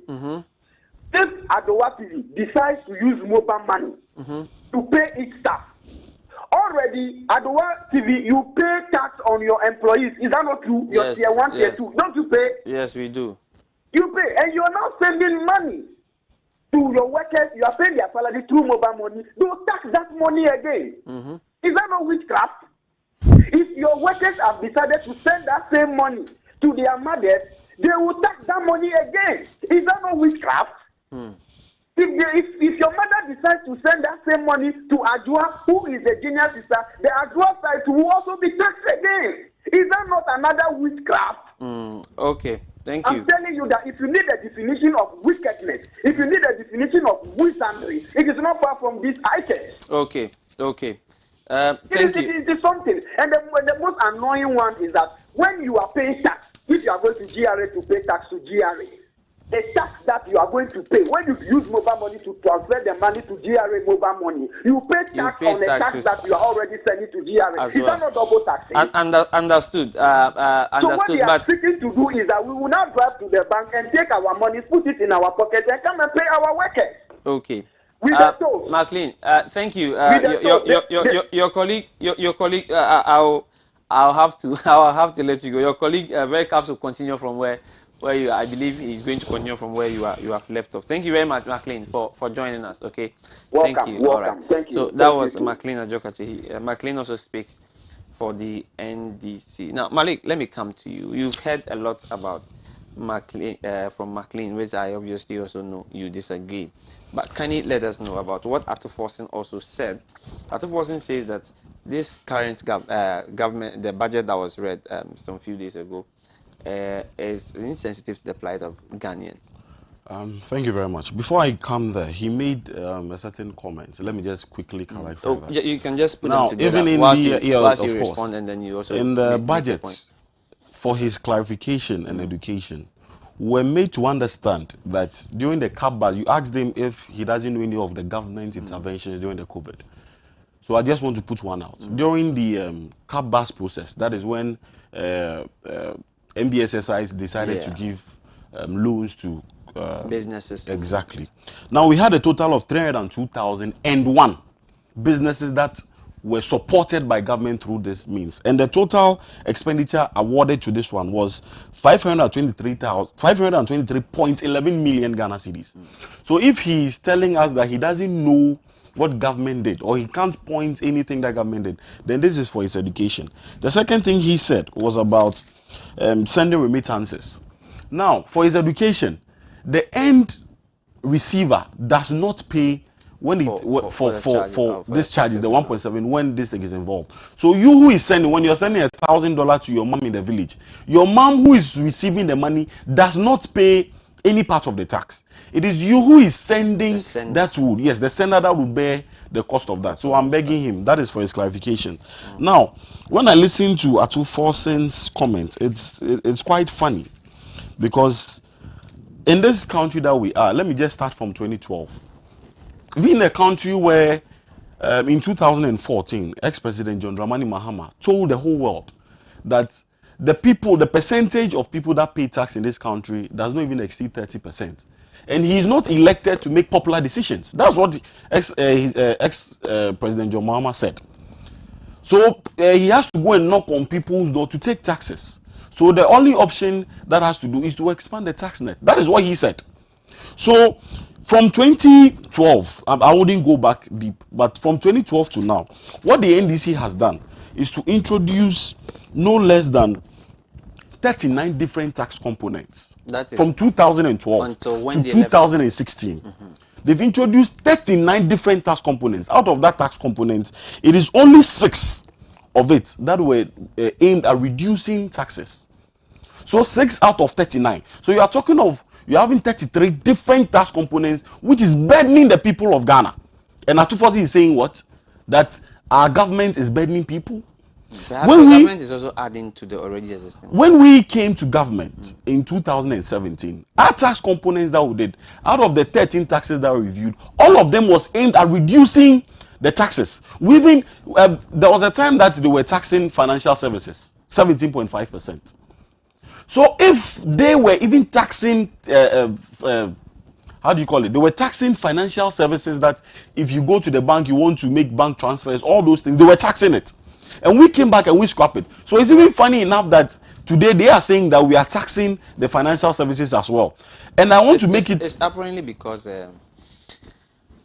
they were not doing well. I mean, because they were taxing financial services. That is where they left. Yes, that is why we have when your government came. We are not taxing financial services. Are we taxing financial services? Taxing something. We are now. When you look at the history of the mobile, I don't even want to limit it to mobile money. But when you look at the history, it is because the mobile money is quite common. That is why everybody talks about Momo.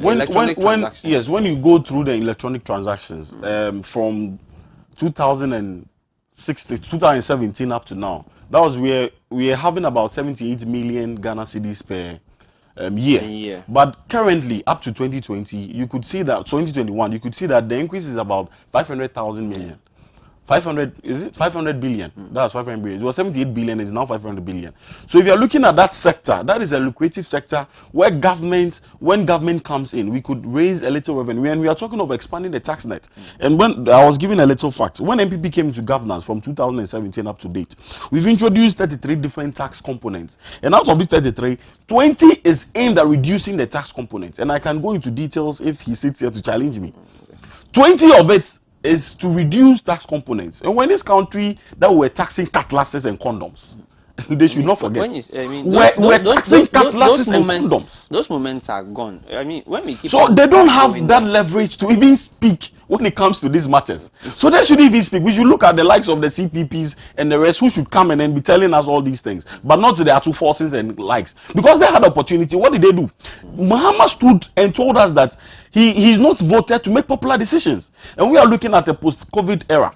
Now, before this tax was introduced, there was a survey that government did, and then it told us that 40% of the populace transactions are below 100. And I know their defense is that Dr. Mahmoud Baumia was interviewed and he said we are not going to tax Momo.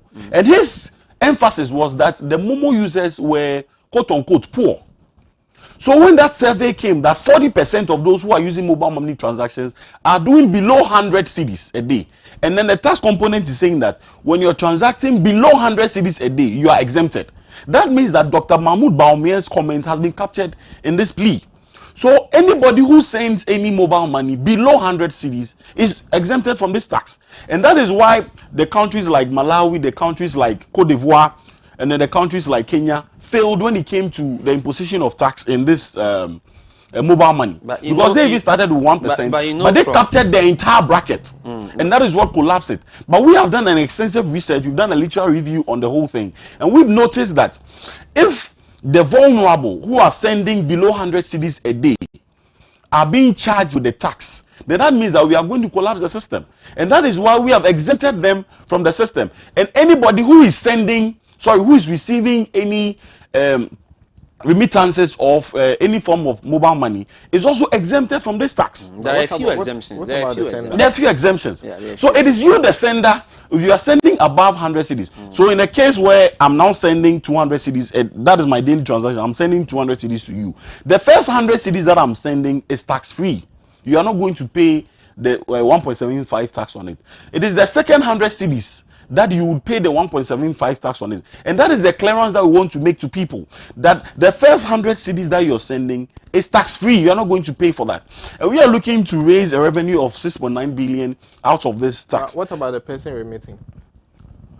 Yes, the sender, of course, would have to bear the So if I'm cost. remitting from the US, I'll still pay the 1.75. If you are sending to your mother in the village, you are going to bear the cost. Why do you people keep on saying our mothers are in the village? I mean, do our mothers have to be in the village? Because no, that is the picture they want to paint, that we are trying to deprive the quote unquote the vulnerable in this tax, but the vulnerable are being exempted. You realize people make that comment. Oh yeah, that is what his colleague said. I wonder why is everybody's mother in the village? I mean, I don't know why people keep to a large extent. I want to agree with my brother, because we have all come from villages, you know. I don't think there's anybody from the city. Our mothers are in the village. They are there. Some people have their mothers outside the country though. Well, that's true. Anyway, go ahead. That was just yes. So we are looking to raise about 6.9 billion out of this, and part of these reasons is that now when you're looking at the road tolls generate about 78 million cedis for the country per year, and that even cannot construct a 50-kilometer road. Let me ask you this question. You see, government has an agenda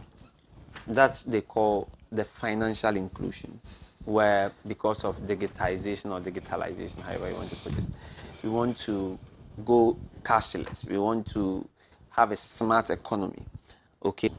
Now, when you are thinking of financial inclusion, where every single person is roped on this agenda, okay, don't you think that taxing such services would rather, I mean, put some, or would rather it's a disincentive, more like inconvenience people, so that you don't you end up not achieving exactly what you want. I mean, the mobile money service is really enjoyed by almost every Ghanaian because it is smart. I mean, it makes things easier.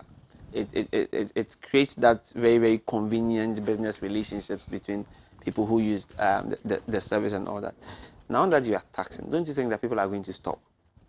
No. Now, when they stop, it means that agenda of financial inclusion is not going to happen. And it will affect the whole blockchain. Exactly, because that level, I mean, if you look at that category of people who conduct business, the very stakeholders, from the telcos, they are not going to benefit, and so they are going to withdraw. I mean, I would like to keep my money in my pocket than pay some charges that I don't understand?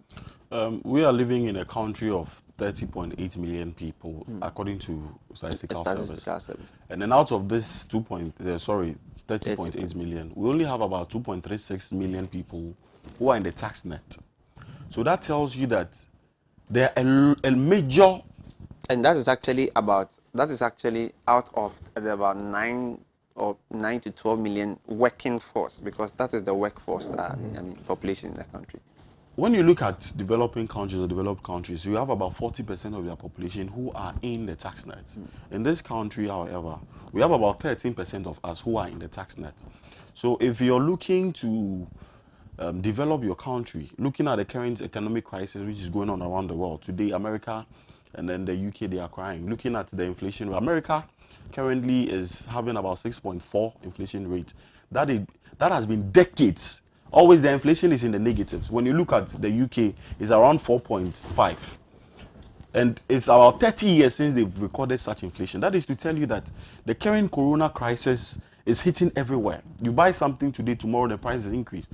And we are looking at an economy where we are growing today, and we need to raise revenues even as the coronavirus is even living within us and it is net effect.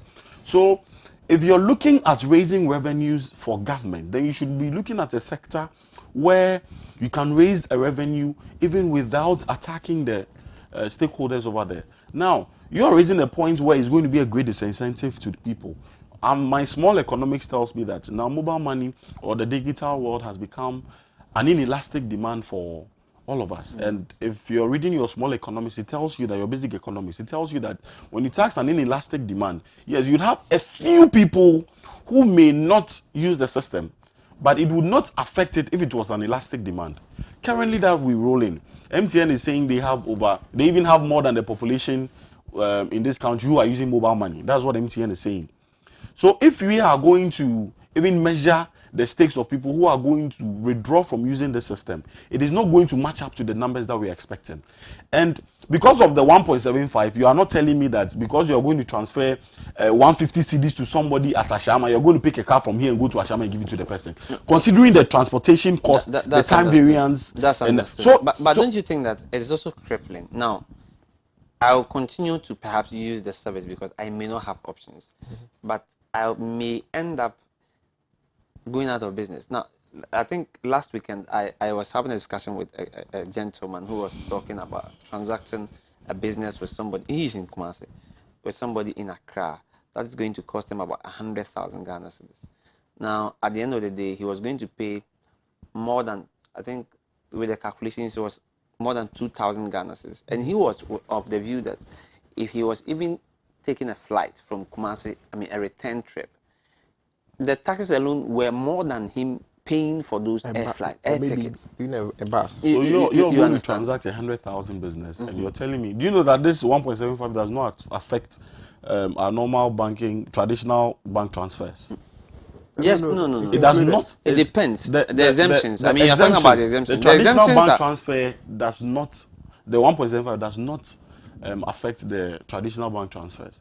So if you're looking to transfer 100,000 to somebody, you can't tell me you are going to transfer it via Momo. No. You go through a normal banking transfer to do it. So that part is exempted. You understand? So the government has made a wise decision to exempt certain vital portions within this tax bracket. So if people are coming to the realization that no, this normal bank transfers are exempted, when you're cashing checks is exempted, when you're sending below 100 cedis is exempted, then it means that there is a reasonability within what we are doing. And that is what we should embrace ourselves. What a debate should be held, whether the 1.75 is too high for us to reduce. That one is welcoming for us to have such a debate. But for you to say that it's draconian and it's going to kill the sector, I beg to differ. Okay. Well, I think that's true. That's true. Yes, your name quickly. Sam. Okay, so good morning to your lovely viewers, and I'm excited to be here. Actually, I think the earlier speaker, McLean, said a lot, and he did justice to many of the things he spoke about. So I'll just round it up, but I'll start from where my brother ended. He made a comment regarding the 17.5% taxes on financial services for his education also and his correction. it is not the case that government was taxing the entire service or the entire financial services 17.5%. It was rather the banks that were charging this amount, and government was taxing this figure. So we're getting taxes from this. So it's misinformation or disinformation, whichever he sought to achieve with that. Government was not taxing the financial services 17.5. It was rather taxing the banks. The banks were rather the ones charging this figure, 17.5. And the bank was taxing. But I'll continue with the toll levies. You see, the MPP government ought to be progressive. It ought to be forward-looking, and I say that because you see, it's laughable.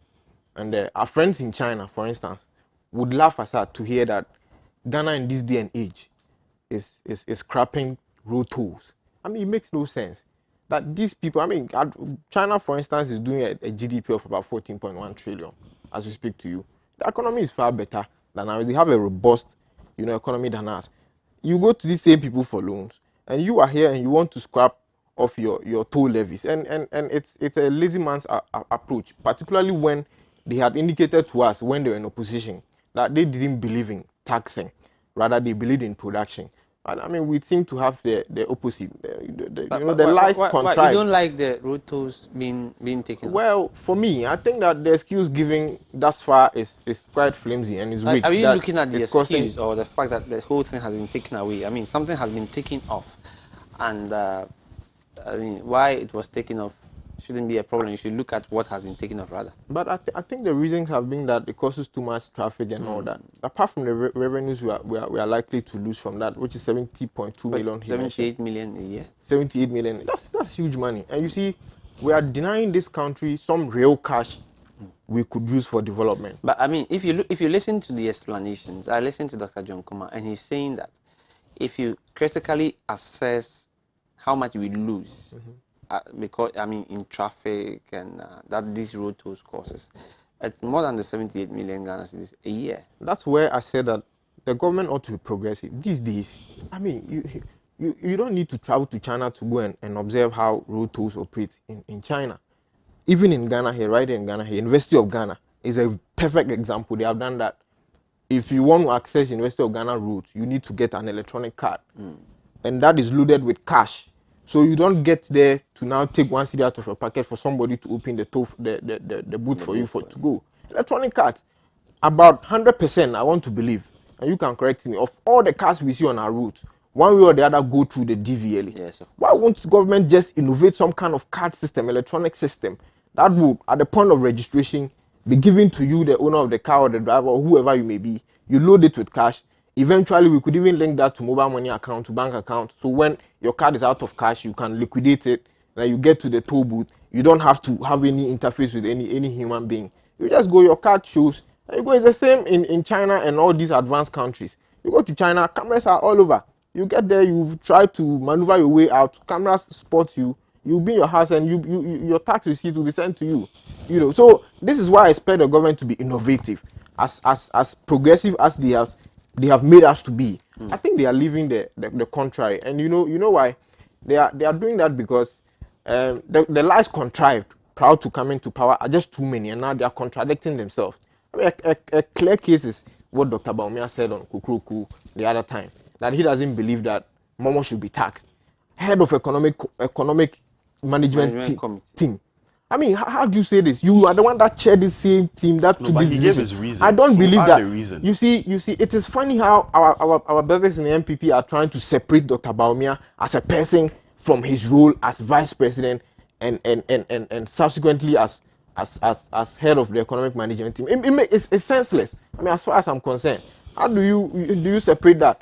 He says that he doesn't believe that Momo people should be taxed, and that many of the users of Momo are, quote unquote, poor people, and so should not be taxed. Then we just get up one day, then finance minister is reading budget and announces that we are doing the opposite or the contrary. I mean, is that to suggest to us that the finance minister has all of a sudden become too powerful than the vice president, who chairs a committee that takes some of these major decisions? So I mean, it's sad. It's sad.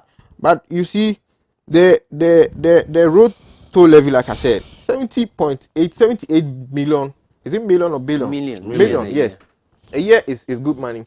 You go to China, I mean, Even on World Bank last night, I was reading a report that was suggesting that many have called for for road tolls to be scrapped in China, and about twice the number calling for that have also argued that even especially when it's a loan that was used to construct the road and you have finished servicing the loan, people expect that it will be cancelled.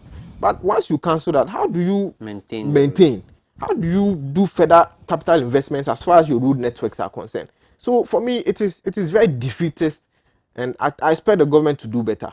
I think that times have changed, the world has evolved, we are growing. This excuse of it causes too much traffic, and for that matter, we are losing revenue, no, is neither here nor there. Additionally, the finance minister's directive, his harsh directive to have stopped operations at the toll booth was also needless. You see, and I think he has even caused the state some losses, and he has to be taken on legally. Because I don't get it. The very locus you used to issue that directive have not been approved. It's not become any law whatsoever because the budget has not been approved yet. Yeah. You know, and that even reminds me. Let me just add that before I move to my next point. We are just encouraging. I mean, personally, and also as a part of the NDC communication or part of the NDC, encouraging Ghanaians and our MPs in Parliament to, with the last trend they may have in mind, to try as much as possible to either cause the finance minister to revise the budget, particularly on the 1.7 tax, by either reviewing or completely taking it off before the budget is approved. And if you are Ghanaian and you are listening to me, I mean, you would agree with me how tough times are. So you may want to call your MP that he should ensure that is either taken from the budget or revised before it is approved, because it will do no good to our country. Let me come back to the 1.75 Momo tax. You see, I asked my brother here, just for clarity, that if my brother is in the US and is remitting $1,000 to me, maybe via word remit or whatever form, will that also be taxed? And he did confirm that it is the case. Yeah. I mean, I for one, I don't understand the logic behind it. Somebody doesn't live in Ghana. He has got relatives here. He's remitting money to them, and you want to charge them for their hard-earned, cash. But that is a transaction coming in. So I mean, because you have provided a platform. So what if they stop? What if people don't what if people don't remit any longer? But you see, the impact, the negative impact of this tax is dire. Is much bigger than we think. I mentioned to you earlier that it's a long blockchain. The stakeholders, the telcos themselves, even the government, merchant operators, and we the consumers. Over the weekend, I don't know if you read the panic withdrawals that had gone on. It's the same thing that cost a bank like GN Bank, just when it was rumored around that banks were going to be collapsed because of liquidity issues. People were in a hurry to go and take people prefer to go and take their cash and keep under their pillows than to keep it there for it to be locked. And so before the directive even came, GN Bank was already on its knees. And it's the same thing we are doing. If we are not careful, you see, when it comes to mad rush or money or panic withdrawals, it doesn't matter how big you may be. But don't you think that these are two different cases? I mean, the banks, they all have the same denominator, that is transactions, financial transactions. But don't you think that Momo thing is quite different from what we do at the bank? No, I think it's similar. You see, these days people even use the Momo account as more or less like their savings account. Exactly. You know? Where we don't really have to walk to the bank physically and be in queues, and so more like you don't want that service. You don't really need that service, and then you are stuck with the Momo. How different is it if let's say 50 billion worth of Ghanaian cedis sitting in Momo account with these telcos, and let's say they belong to 1 million people, and they will decide that because of this new directive they will withdraw. Don't you think MTN is going to find itself wanting? Because I take my 100, you take your 50, the other person takes his 100,000.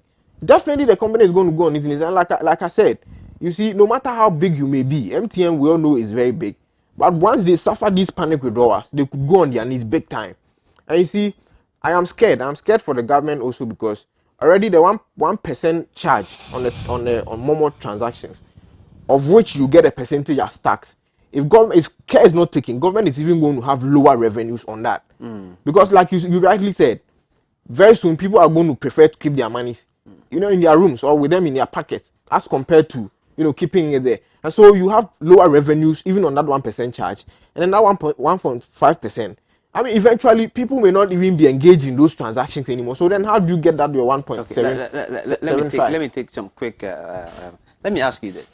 Now, Malik, don't you think that perhaps the threshold should go up? I have heard some arguments. People arguing that raise the threshold to, let's say, about 300 Ghana cedis.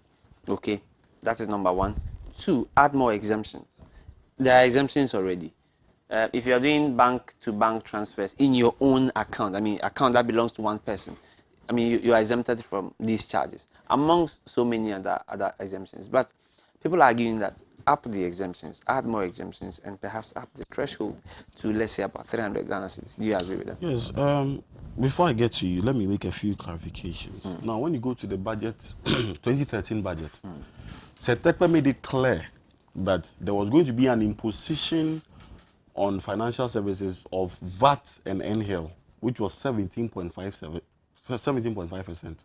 So I am shocked that my brother here is saying that the charge was on the banks that were charging the 17.5. How do you charge a bank charging 17.5? So that one there, no, please. I'm saying that was a service charge, and bank was taxing that. I beg to differ. No. Now, how can government on charge the road tolls, let me be clear on this. Taxes. When a government takes something to the for Parliament for approval, now when you want to, when there is a process like the road tolls, and you want to either augment it or cancel it, you go back to Parliament for that. But the case of what the minister did. Now, when you look at the Tolls Act 1973, that's Act 153, I think clause 273, clause D. It tells you clearly the powers that the road minister has on administratively to halt the process of collecting tolls. And that is the difference they should note here. He did not cancel road tolls. He stopped the process. I mean, for what reason? And that is within his Management Act too, and the Constitution gives him that mandate to do it. So, my brother, I want to just give you that education, because it's within his confines to do that. Let's come. Now, I thought you were doing a quick one. Let's come there. Yes, let's come there. Now, you come in. Don't worry. The roads toll, I mean, collection, and this was established by a parliamentary act, and it only takes Parliament to either suspend or repeal it. So how else can the minister, I mean, put... Yes, and I've quoted a law that is telling you. Which law? No, I mean, a law... I've quoted and I've given you in reference. I mean, there isn't... It is a managerial or administrative process given to the minister. He can decide to halt it for a period. And when you're looking as an executive, he has that right to halt without going to Parliament. I also read that the only window that the executive has, as far as we will check, can you get that for me? But as far as a parliamentary act, an act that was established by Parliament, the only window that the executive has when they want to do anything about it is to submit a bill, a certificate of emergency to Parliament, you understand, so that Parliament could just grant him that whatever outcome he wants in a day. No, he didn't cancel it all. Of course, he didn't cancel it. And that is with the suspended.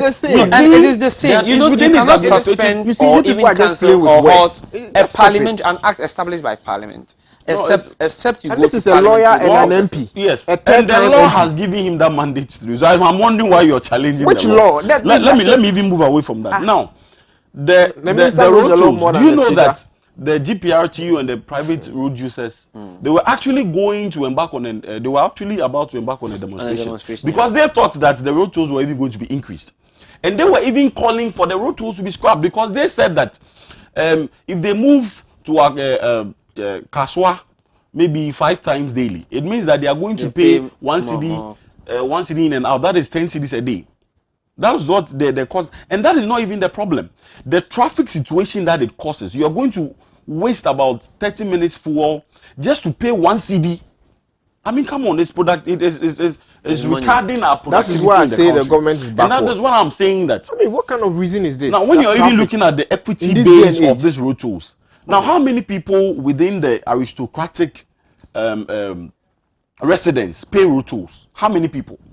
Do we have road tolls at Ajirigano? Do we have road tolls at Adent? No. You see, when you look at these people who can really afford, they are not even paying road tolls. They are not the ones paying road tolls.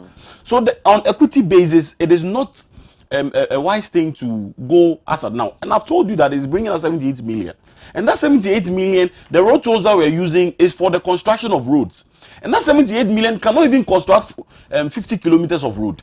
So it means that we have to look for alternatives. And that is why these budgets have come with clear alternatives on how we can raise about 6.9 billion that we can. So thank you. Let him finish. So you see, sometimes I don't understand our friends in MPP.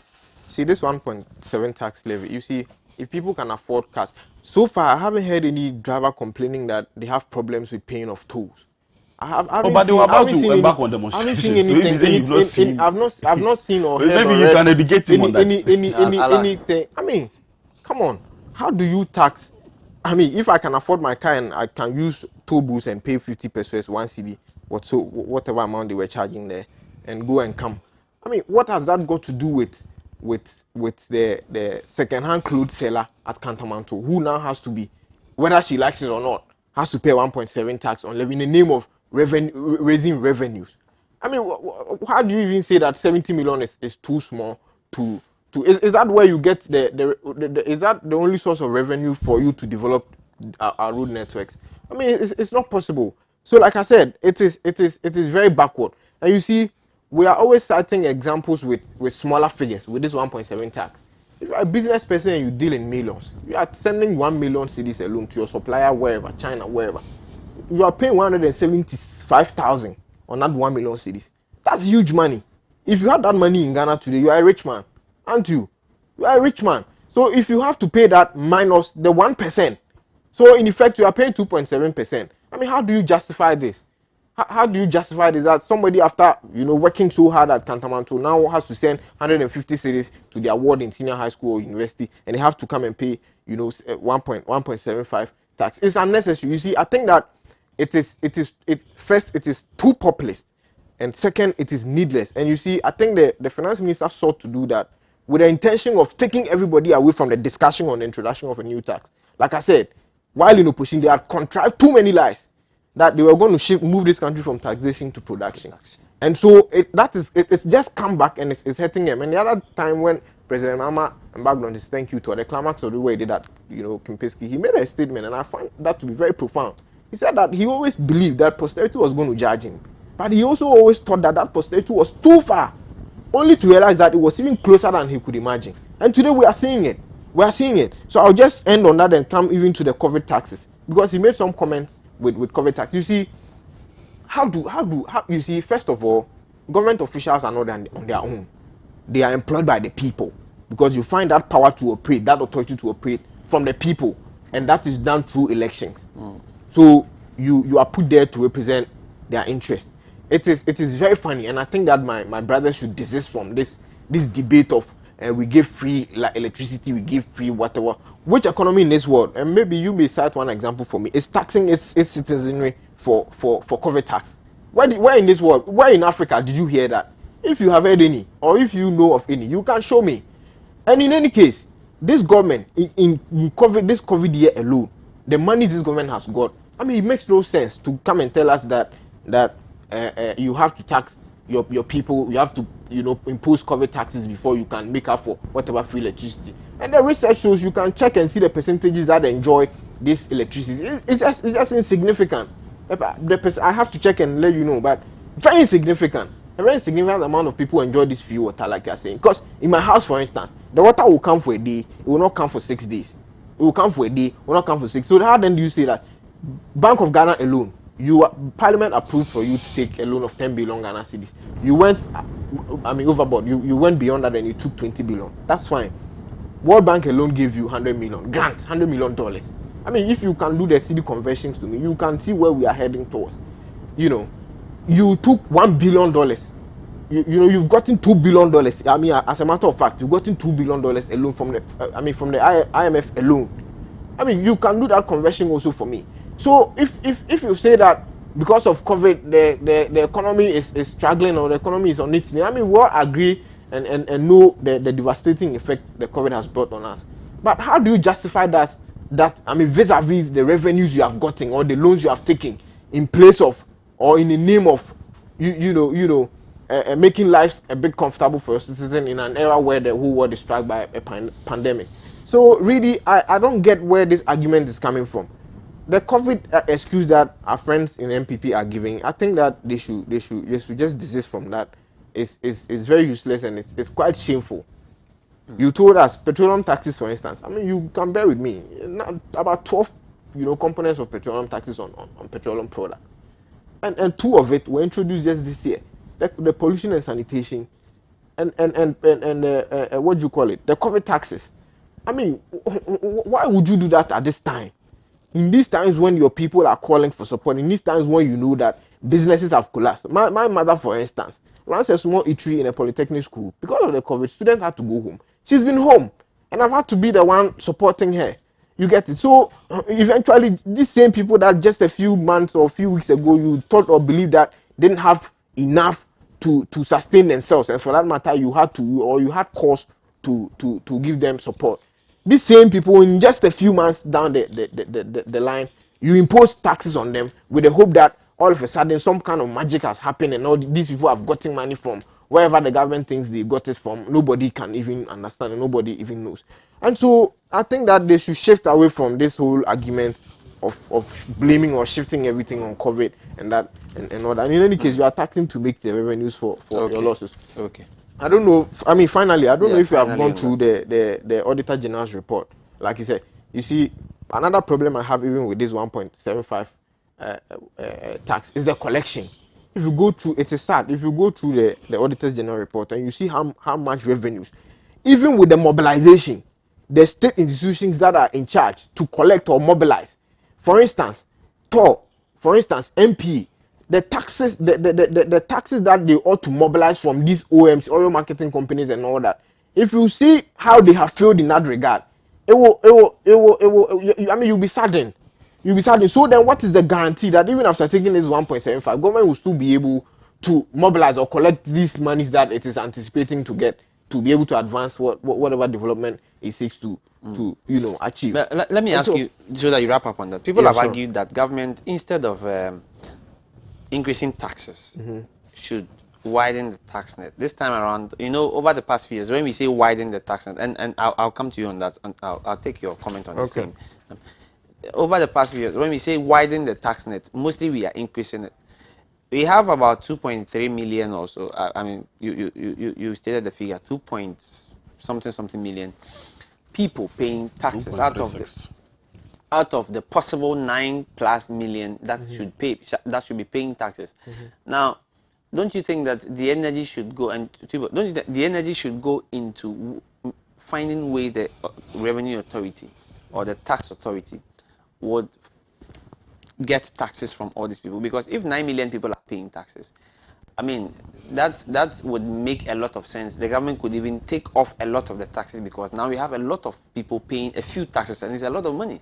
Rather than staying specifically on the same number of people and always making sure that they are paying more taxes. You see, that's why I say that the government ought to be progressive and ought to be forward-looking and ought to be innovative. The Auditor General's report 2020 I spoke to you about, in 2018 alone, this country lost about 5 billion Ghana cedis to corruption alone. In 2019, we lost a little over 3 billion. In 2020, we have lost a little over 2 billion. So if we were to close up for all these loopholes, you can imagine how much, for these respective years, how much money we would have been getting. And so that is where we have failed, and that's why I think government should, double its effort in terms of, realizing its revenues. You see, with the 1.7 tax, for instance, because if 9 million people were paying the tax, we won't have to put 1.75 on. You see, it's either the government is running away from itself, because I don't understand. You see, we agree that largely the Ghanaian economy is informal, hence the reason for this whole energy on digitization and digitalization, and so you bring us a step forward with digitalization through your QR code and what have you, and then you take us 3 steps back with an e-levy. I mean, where in this country, where in this world can this happen? So e-levy, like I said, at this time is a disincentive, and if care is not taken, people would prefer. I, for one, would prefer to keep my money, my cash in my room than to go and keep it on Momo. Because you see the transactions, and in a day, my brother here, I mean, let's use ourselves as an example. If I have 200 citizens and I have to send him 120 because we are told that there's only 100 that's exempted, I send him 120, I'll pay that. He decides to even send you 110, he also pay 1.7. If you decide to send back even 105 to me, you pay 1.75. I mean, where in this world can or should this happen? I think that, you know, we just have to remind them of their own ways, that taxing is a lazy man's approach. I mean, we do agree and admit that every economy, every government will need taxes to be able to develop, but not in this manner and not in times like this, you know. But you know, we tend to also want to understand them to a very large extent, because if you check the very economic indicators, you realize that, you know, where we are headed is dangerous. Okay. We're on a very dangerous path. You see our debt to GDP today, you see our public debt today, you see our inflation rate today, and all that. You see that the government has no option, because after paying its interest on loans, after paying it, I mean, public sector workers and all that, it's running a deficit on its revenues. Yeah. So definitely has to borrow, or it has to impose tax by fair or foul means to be able to, you know, meet its expenditure. What increase tax net? Should we target more people to pay the taxes? You see, it's very sad when you hear our brothers from the unfortunate divide of the politics making references to these things. I don't know. Is this now, what has actually retired? Let's take the economy. Everybody, I mean, NDC says it's very sad that when you hear the MPP saying this, the MPP say it's very sad. So we are in a because this is about the economic dashboard. It's about facts and figures. It's about who is performing better. Now let's take the economy from 2016. Let's see. You still have to stay on my question. Yes, I'll come there. Let's see after COVID. Now in 2016, when we took the economic growth was at 3.4%. When 2012, when they were shouting that they have achieved what human has never achieved, 12%. When Mahama took the country, he took it to 3.4% economic growth. When before COVID, 2019-2020, this country was growing at 6.8%, which was actually the fastest growing economy, not just in Africa. Now, when COVID set in, the growth declined to 0.9%. Currently, we are going at a 4.4 rate. Now, when you take inflation, when they were living at 2016, even in 2012, they were shouting that they've achieved single-digit inflation and it's the best thing that has happened to Ghanaians. In 2016, it was at 15.4%. When we achieved power in 2019-2020, inflation was 7.8%. Had it not been COVID, we ended the 2020 with 10.4 and currently is at 11.4. Now, when you take fiscal deficit alone, 2016 it was 9.3. Before COVID in 2019, fiscal deficit was around 4.5. That we even passed the law that it shouldn't exceed 5%. And then after COVID, because of the expenditure and stuff like that, it had to raise. It has to be on the rise, high side. Sorry. And now when you take the policy rate, that is Bank of Ghana's, it was at 25.5% in 2016. When we came to power in 2020, before COVID times, the policy rate was around 15%, and today policy rate is around 13.5%. So it tells you on the economic dashboard that this government is doing something extremely good. My goodness. We are talking of as 1.75 tax percent, which is charged on we call it the e-levy, just to raise more revenue and then expand the tax net so that everybody can contribute part of the development projects that we want to do as a country. That's where people have. Yes, that is what I'm saying. That let's encourage the conversation where we think the 1.75 is on the high side. Okay. We think the people, the exemptions should be expanded so that a lot of people will be exempted. But you are sitting here and saying that nobody does that.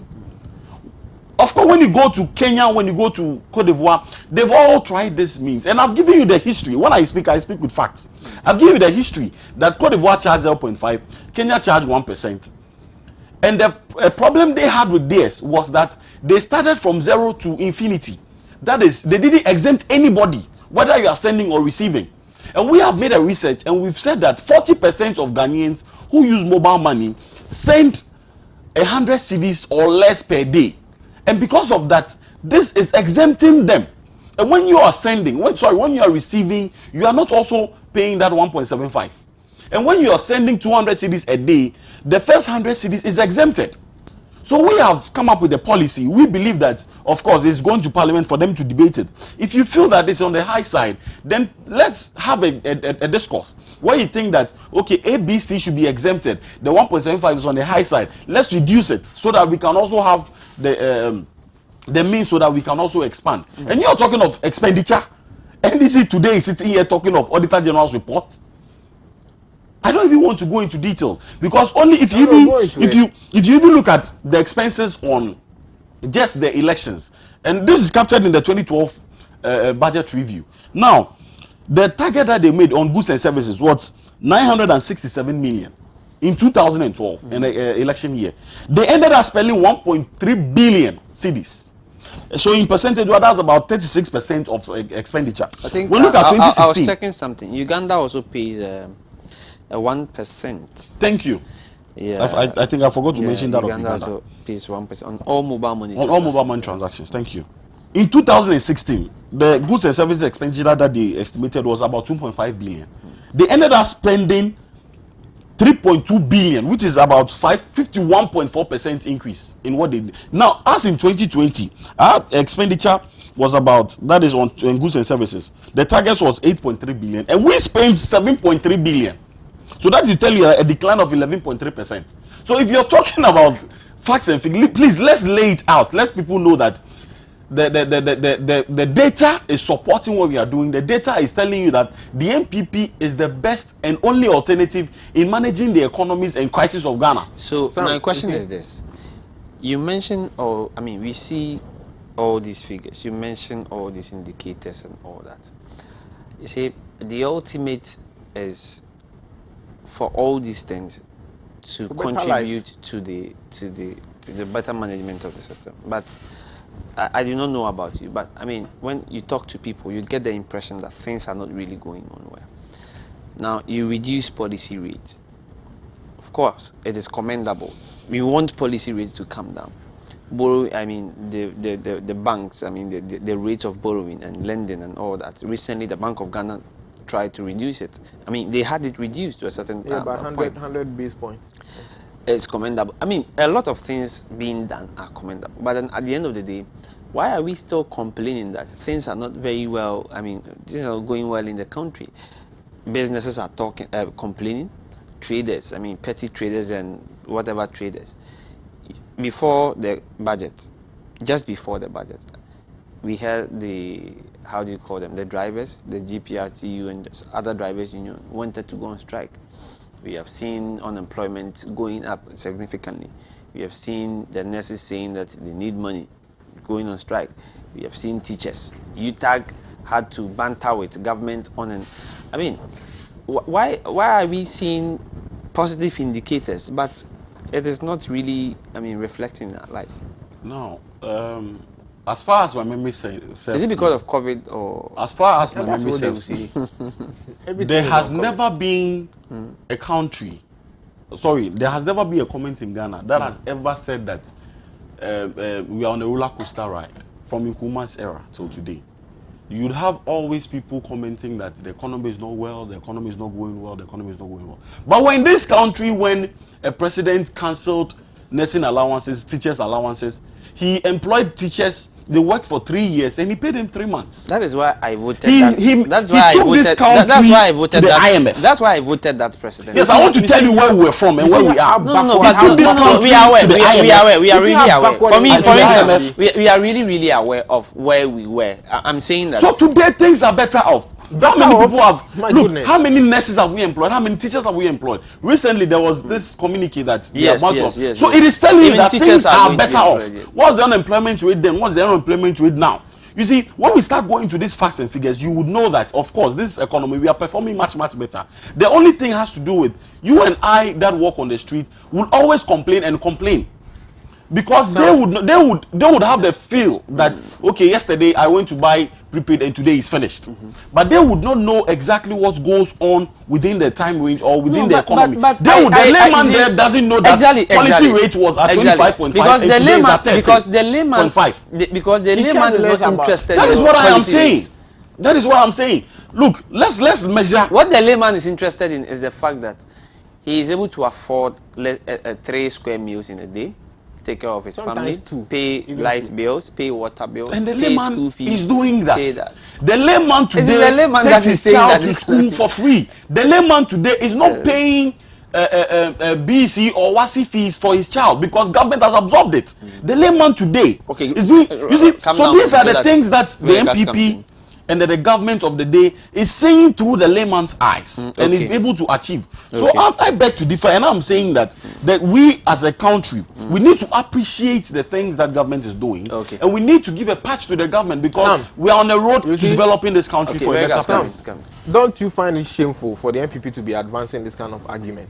You see, and that even reminds me also, you see, President Mahama, you see, every time I pray to God to preserve and keep him, because I believe he's the only leader that can rescue this country. You know why I say that? Others have different opinions. Well, the same Muhammad that there are always too many opinions. You know, like Martin Amidu said, as many opinions as there are men. Anyway. So, you know, Mahama was, you see, from afar, I could see he didn't like to deal in abstract. He liked to deal in realities. What is real on the ground? You see, so for example, the nurses training allowance cancellation and all that. He was just being real. What about the university student? But we have restored it. So if you're real and we have restored it, who is doing better? That is going through nurses training with to some extent a job security or a guarantee for a job already. You are still asking for allowance. What about the university student going through level 100 to 400 without no job guarantee? So should they also start asking for allowance? So I think that Mahama was being real with the issues. Because he knew that part was also draining the economy to a large extent. So he had to be real with Ghanaians. And in fact, like you said, he lost because of some of those, you know, unpopular decisions. And you are here today expecting that you do different. And this is what you are doing. You are talking about economic indicators. You see, the other time I motioned on one platform that, you see, things like policy rate, inflation and all that. I think that politicians in general should desist from those things because policy rates, for instance, and for the records, let me state, I want to believe your platform is a platform on record, that the highest policy rate since Nkrumah's time was recorded on MPP, and that was in 2003, specifically May. He can check, and if I'm wrong, and he keeps talking about the fact that how much was it? 27.5. That's the highest ever in this economy.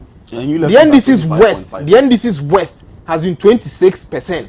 And that was in 2011.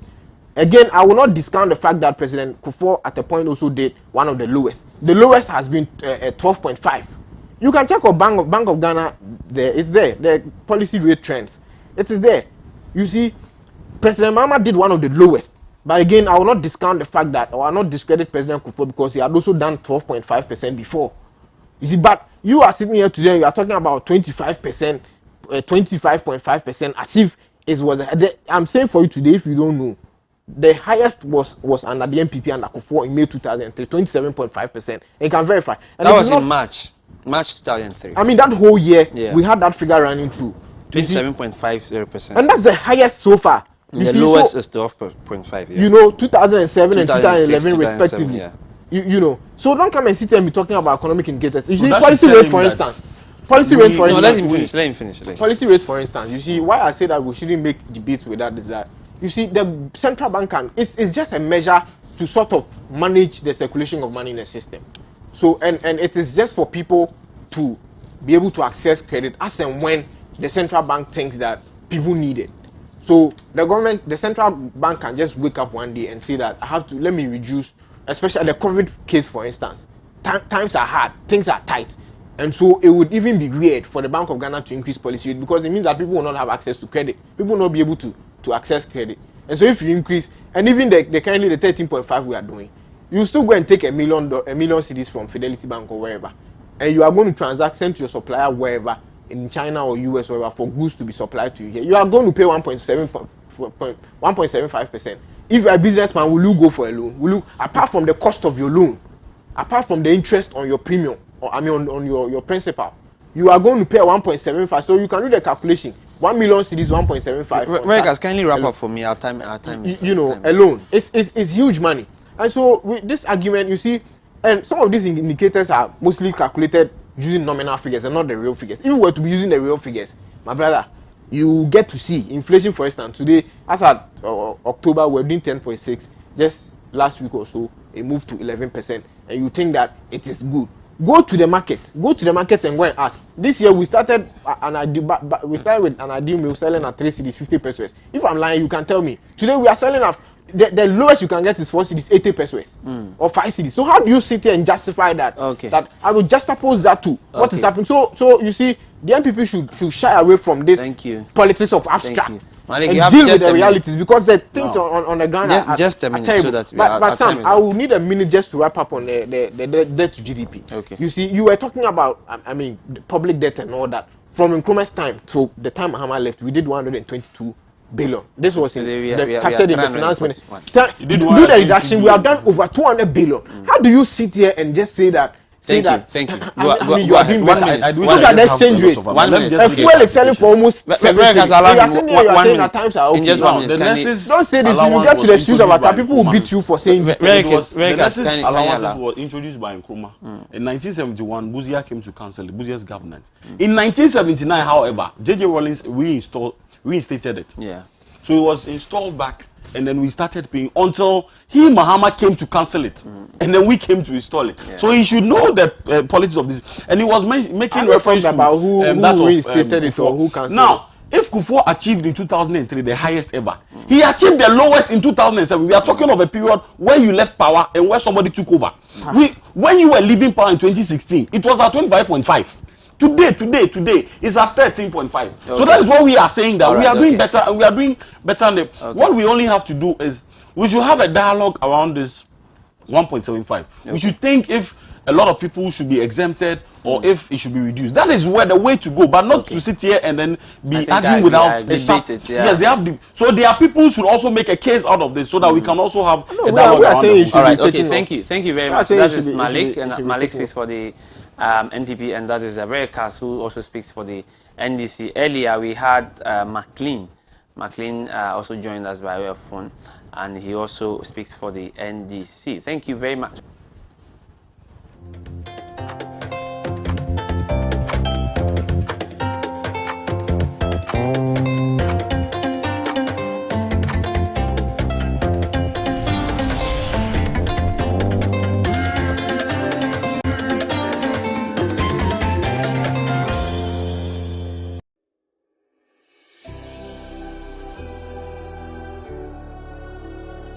Welcome aboard the safest airline in Africa. With industry-leading safety measures to protect your well-being. The first in Africa to earn a diamond standard of safety. Offering a more contactless, safe, and seamless experience. Delivered with a smile by Africa's first fully vaccinated crew. Creating special memories that bring the joy back to flying, so you can continue making memories with your loved ones. Book your flight with RwandAir today. RwandAir, the safest airline in Africa. RwandAir, fly the dream of Africa. CB will make up now. I'm not correct. Why your best mankasa? That's it. Who wants to back on CB men capsules. Me see CB men capsules na make a year. Yeah, you see men and women's capsules now. You knew me that and one year packaging I am the Wow! What a packaging! CB men, any CB women capsules no packaging is out. And you also no mood. And come home. Susanna, Ghana man, Tamasi. Dodo Afre 0247 111671 and 0246 578 750. FDA adi ejede nkato yato. Malaria nti abayi wo yejuma bono. What you are doing here? Malaria defo ya o. Enti awo ahire ne customers ni. Wahu ne se maami aye smart. Ape CB Malakio. Amma ne baya odi ko school. She se aduane si berry market echi ani malaria nti a ontimi ni. Onia ent na ho ema we mu biara to wo. So we malaria test. Maybe we want a better wa and CB Malakio. Yedinu na ne hahama and na keka bom asone so aye CB Malakio. Edro we so there. Anya no grow. Aye tata she. Edro yi nyema apemfo. Abate a woman FDA ahwehwe saa ejedi nkrato yi mu age atomu se enye. Announcements on Adoatv. Contact Adoatv for your general announcements, proclamations and publications, job vacancies, etc. at a very affordable rate. Call 05092577754, 02094949258, or visit our marketing desk at Stepwork premises. Adoatv, bringing good things to life.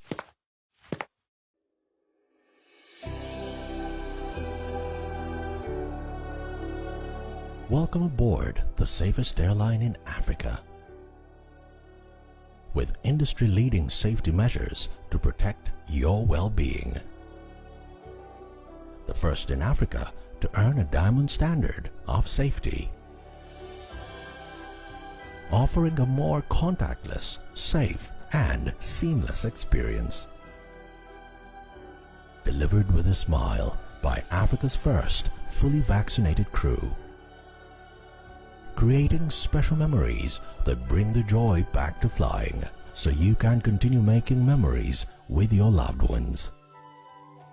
Book your flight with RwandAir today. RwandAir, the safest airline in Africa. RwandAir, fly the dream of Africa.